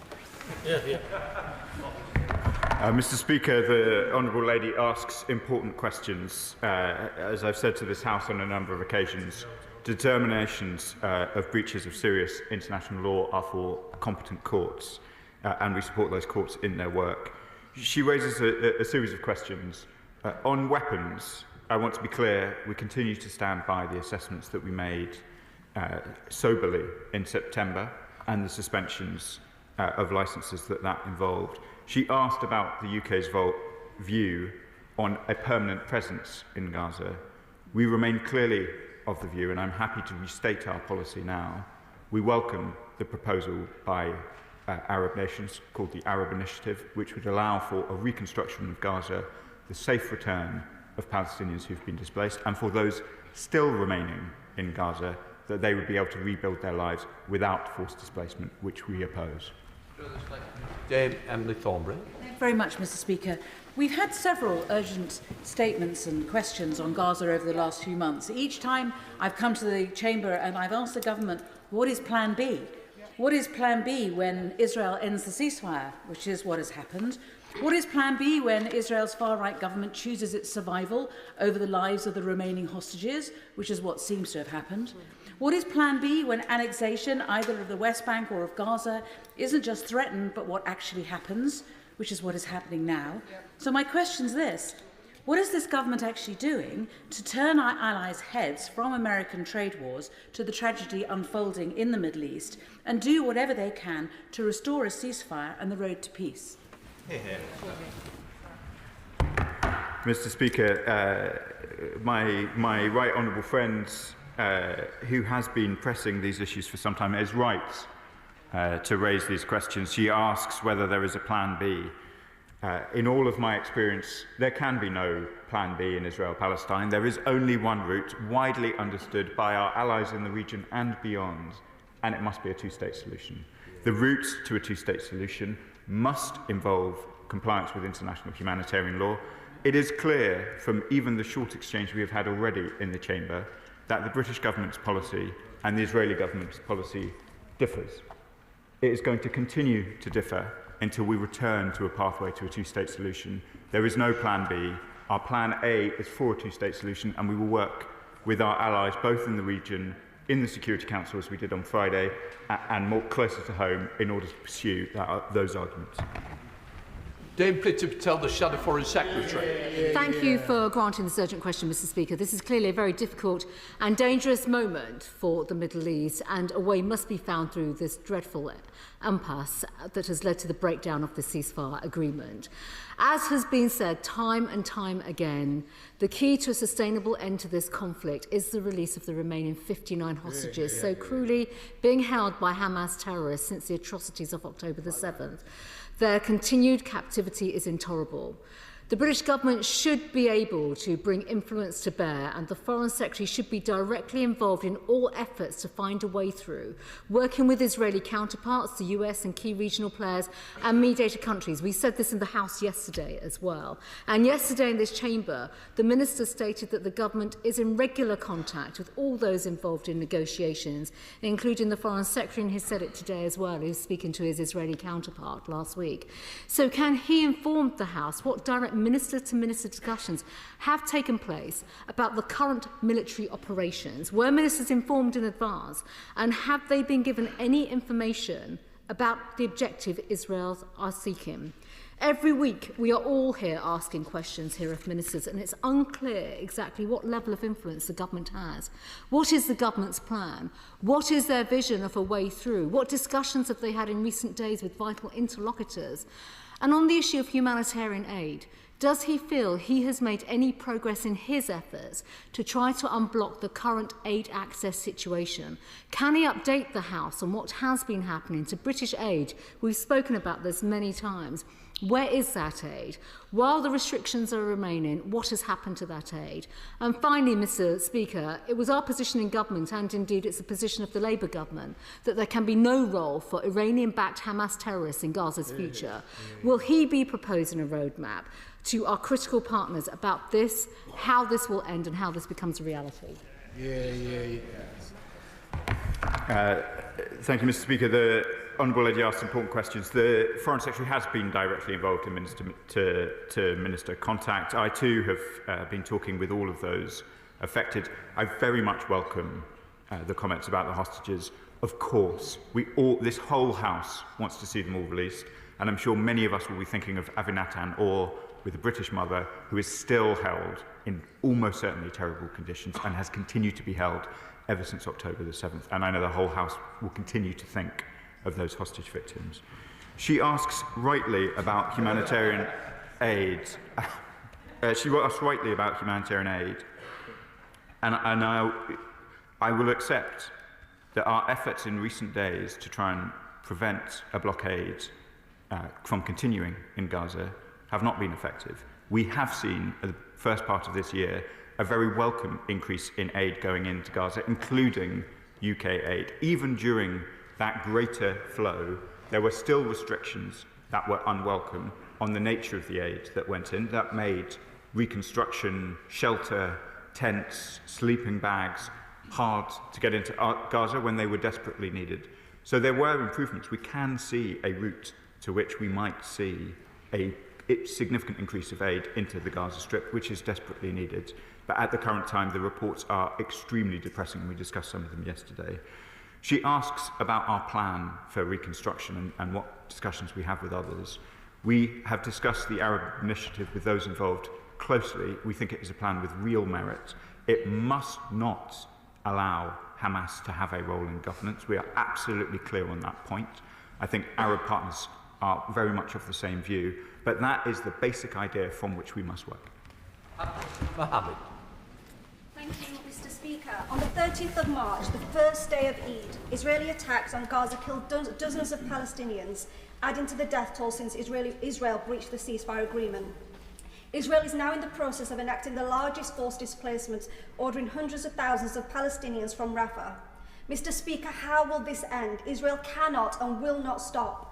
Is the goal ethnic cleansing? We are witnessing this. Is the goal complete destruction of Gaza? We are now witnessing this. Is the goal permanent occupation of Gaza and the West Bank? We continue to witness this. Is the goal a complete end to the two-state solution? Israeli ministers have made their intentions clear. Will the minister unequivocally condemn their actions for what they are, war crimes and crimes against humanity? My honourable friend has been fearless and persistent on these questions, and I do condemn the comments of Israeli ministers which amount to forced displacement or annexation of Palestinian territories. We recognise international humanitarian law, and we call on all of our allies, including Israel, to also abide by it. The scenes in Gaza have been hard to watch in recent days, and we will continue to make these points to the Israelis with all the force that she would expect. Liberal Democrat spokesperson Monica Harding. Thank you, Mr. Speaker. Israel's expansion of military activity in Gaza, including a strike on UN medical facilities, displacement of civilians, and the Defence Minister's new proposal to seize large swathes of territory is gravely disturbing. It seems international humanitarian law is being violated. This week's reports that IDF forces killed and buried 15 humanitarian workers in a mass grave is also appalling. The ceasefire must be restored. Israel must immediately end its illegal blockade of humanitarian aid into Gaza to bring desperately needed relief to 2 million people who have suffered enormously, and Hamas must release the remaining hostages immediately and unconditionally. Will the Minister update the House on the conversations he is having with Israeli, American and Middle Eastern partners regarding the restoration of the ceasefire? All sides must recommit to a political process. He says there is only one route. So I will ask the Minister once again if this government will now recognise a Palestinian state, giving hope to millions of Palestinians. And will he outline what the UK is doing to hold those who attack aid workers in violation of international humanitarian law accountable and protect those aid workers who remain in Gaza? The questions raised are important ones about, let me start with humanitarian aid workers, and the whole House would have heard the Prime Minister responding to my honourable friend, the member for Truro and Falmouth. We of course do want to see accountability when humanitarian workers are struck. We particularly expect accountability when it is British nationals who are affected, and my thoughts are with the whole families of all of those affected by the World Central Kitchen incident. What do we want to see next by way of accountability? We want to see the Israeli Military Advocate General going through the investigation at a proper speed. It has been 1 year, coming to proper findings and answering the question of whether or not criminal charges should now be laid. On the questions of the recognition of a Palestinian state, this House has discussed them many times. We will recognise a Palestinian state as part of a contribution to a two-state solution. We are all watching the events in the occupied Palestinian territories at the moment and seeing how distant a functional Palestinian state looks like under these circumstances. And our first efforts must be to restore the basic function of Palestinian life, both in Gaza and in West Bank, where it is also under threat. Thank you, Mr. Speaker. I recently visited the occupied Palestinian territories with the Foreign Affairs Committee. I travelled to Area C in West Bank, and I saw firsthand the settler violence that Palestinian men, women and children are facing day in, day out. They are living their lives in constant fear. In this House, we all support a two-state solution, but this is being undermined daily by the actions of the Israeli government, especially in the West Bank. We're seeing it being annexed in real time. The Minister says that we will recognise the state of Palestine when the time is right, but I fear there may be no state left to recognise. Will the government look again at stopping all settlement goods coming into the UK? These are important questions. The UK considers settlements illegal under international law. We are clear that settlement goods must be properly labelled, and they do not benefit for the trading regimes that would otherwise apply both to Israel and the occupied Palestinian territories.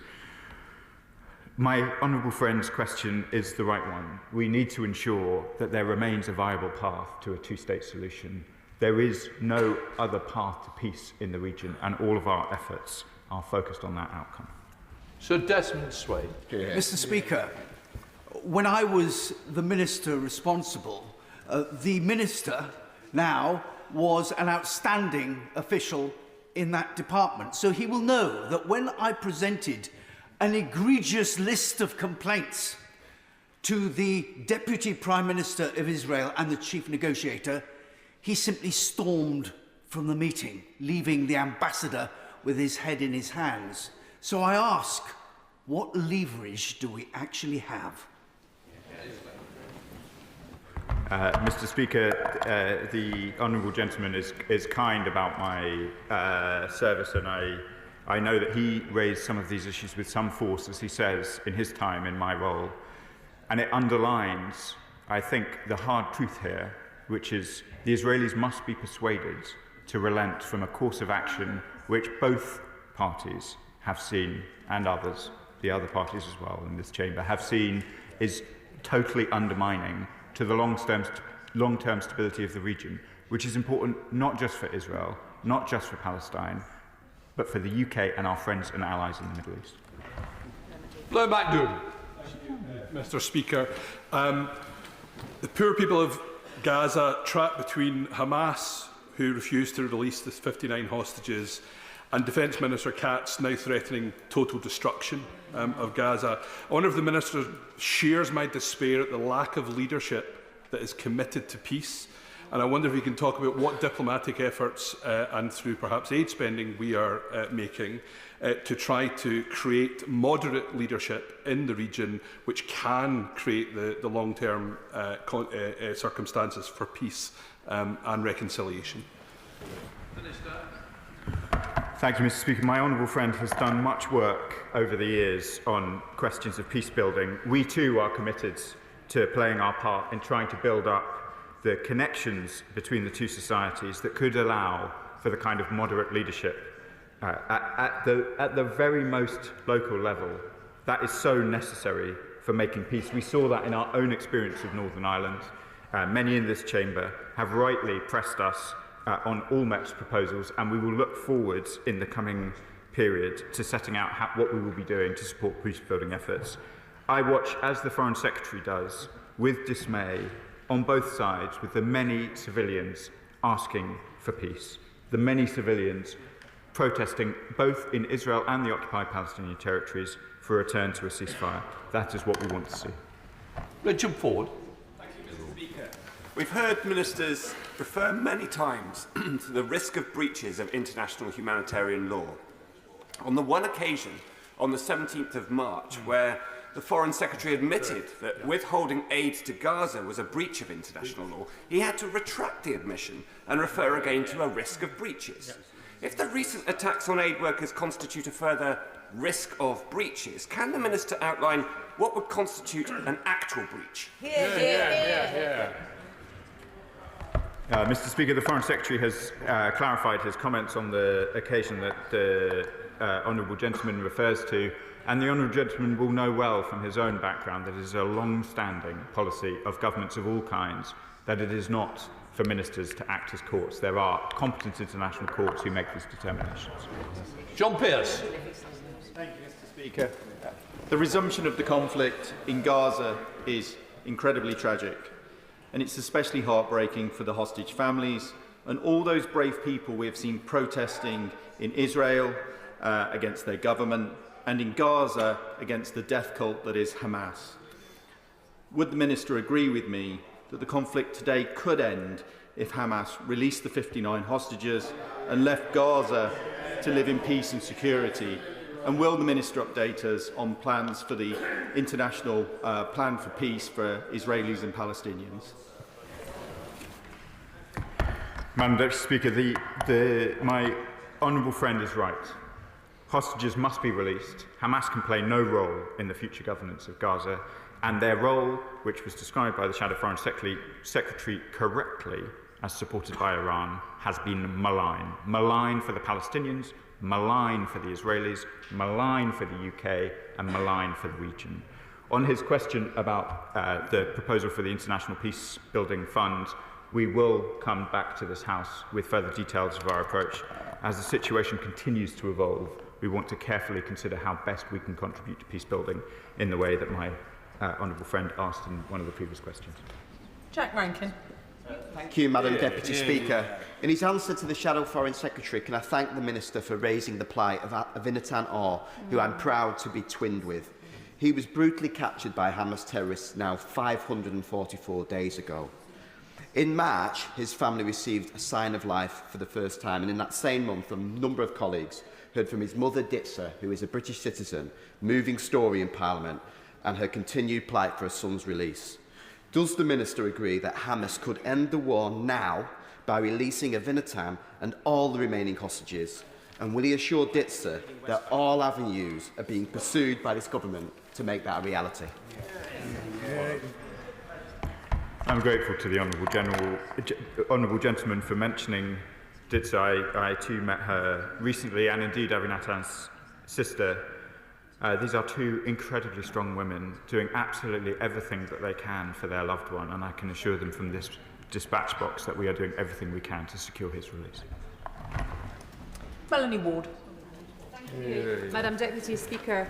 And I associate myself with the Minister's remarks about the killings of the British World Central Kitchen workers by Israel and Gaza, and I extend this sentiment to Palestinian aid workers too. It's almost a year since I was last in Gaza, and there's not a day goes by when I don't think about what I saw. Does the Minister agree with me that what Israel is doing in Gaza is new and uncharted territory in its level of danger, both to Palestinians and to the prospects of a two-state solution ever being realised? Does he further agree with me that it is past time for fresh, coordinated international action to stop this? And when will he be able to come to the House to outline what this action will be? My honourable friend has seen events in Gaza with her own eyes, and I know from all of her work before she came to this place how committed not just an advocate but an actor she has been for those suffering some of the most unimaginable pressures and horrors.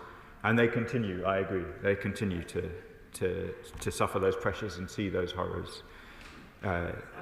We took the step of calling the UN Security Council to session on these questions on Friday solemnly and soberly. We will work with our international partners on these questions. They are egregious threats, both to the life of Palestinians, to a two-state solution, to the stability of the region. And I will be back to this House to give her further updates as she would expect. Leila Moran. We need a ceasefire now, again. Because, Madam Deputy Speaker, the situation on the ground is as bad as it has ever been, if not worse. I spoke to my friend whose family are in Gaza. He told me that last week their home was bombed multiple times while they were sheltering in the basement with no food or water. They're now barely surviving, surrounded by destruction, terrified, without aid for over a month. He said this is not self-defense. This is the destruction of families like mine. So if this government doesn't support this escalation, where are the consequences? We do have leverage. Why have they not suspended all arms sales to the IDF? Not because of a risk of it hitting civilians, but because we have principles and we will show intent. I'm grateful to the Honourable Lady for sharing the story in the Chamber. I know that many members of this House are receiving similar stories over the last few days, and indeed have been for the last 18 months that this conflict has been running. I've set out our position on arms a number of times in this House, and I would like to say that the decisions taken in September were decisions of principle.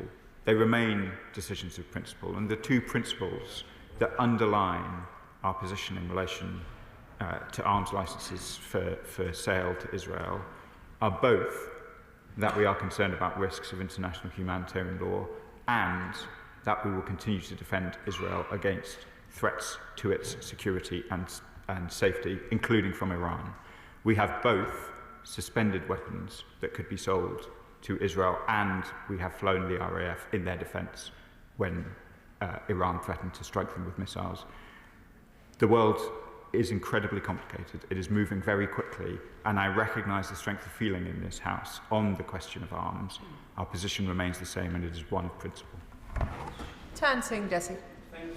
Madam Deputy Speaker, what we are witnessing in Gaza is the weaponisation of starvation, with an ongoing blockade of food, water, medicines and shelter now into its second month. There is also the heart-wrenching, despicable discovery of the killing of a further 15 aid workers found in a mass grave, and now large-scale hostilities have restarted.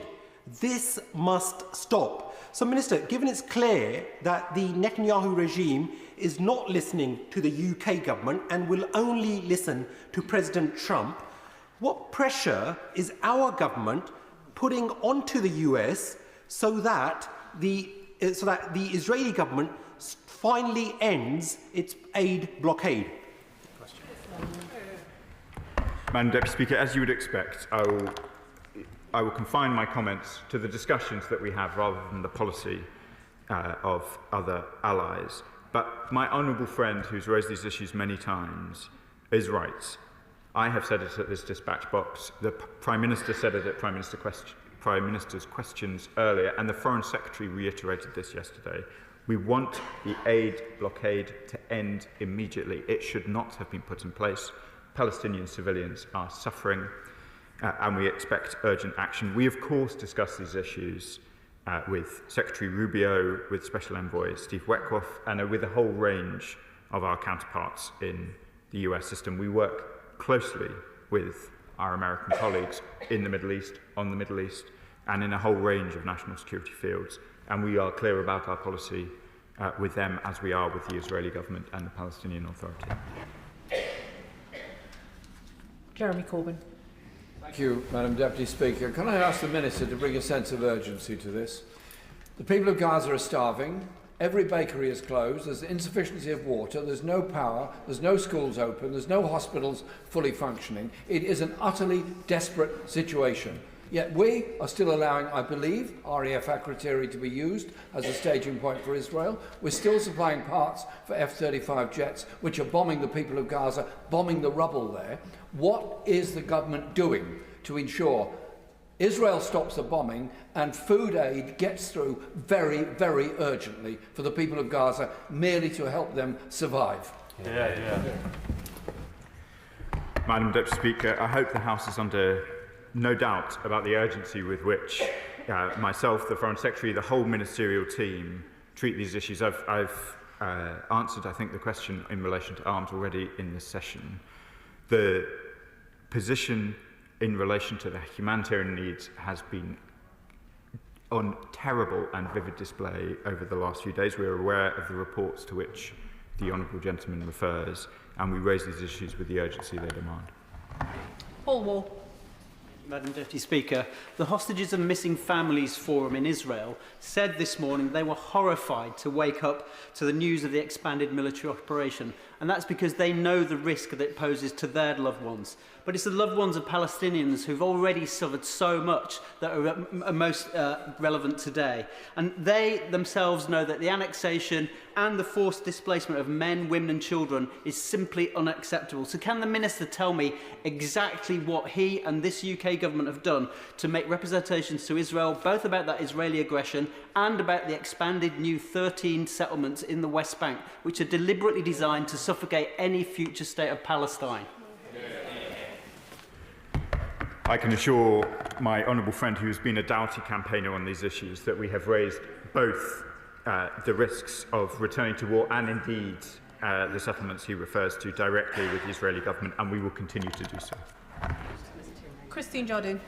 Thank you very much, Madam Deputy Speaker.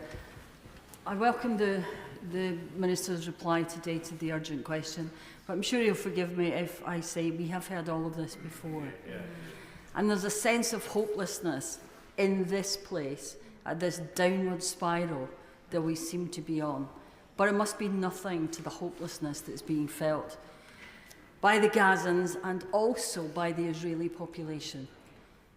The Israeli regime isn't listening to us. It's not listening to its own population who are protesting and simply want their hostages home. The region needs some hope, and it's been suggested here already today that if we are going to go down the route to a two-state solution, we need to have a breakthrough. That breakthrough might come if this government would recognise Palestine as a state. I recognise the Honourable Lady's remarks. The sense of hopelessness must be acute in Gaza, and I would say to all of those watching from the region that the UK will continue to do everything we can, no matter how hard it is, to try and return to a ceasefire. I think I've addressed the questions about the recognition of the Palestinian state. There must be a breakthrough. We need to get back onto the path that both sides have been on before if stability is to return to the region. Could I just make the point to members that there are a lot of right honourable and honourable members still wanting to get in. There is an important statement to come in due course, so please can questions be a little briefer. Florence Eshalomi. Thank you, Madam Deputy Speaker, and I thank the Minister for coming to the House and for the Honourable Member for Bristol Central for raising this, but I concur with the comments of the Right Honourable Member for Islington South and Finsbury in that we've been here before, Minister. It's the same responses we keep getting. Our constituents continue to write to us about this. They want hope. But the reality is that in the last fortnight, over 1,000 Palestinians have been killed. Today marks a month since Israel broke that ceasefire, blocking critical aid into Gaza, in defiance of international law. So I asked the Minister, I know he's working very hard, and I know the Foreign Secretary is working very hard, what more is it going to take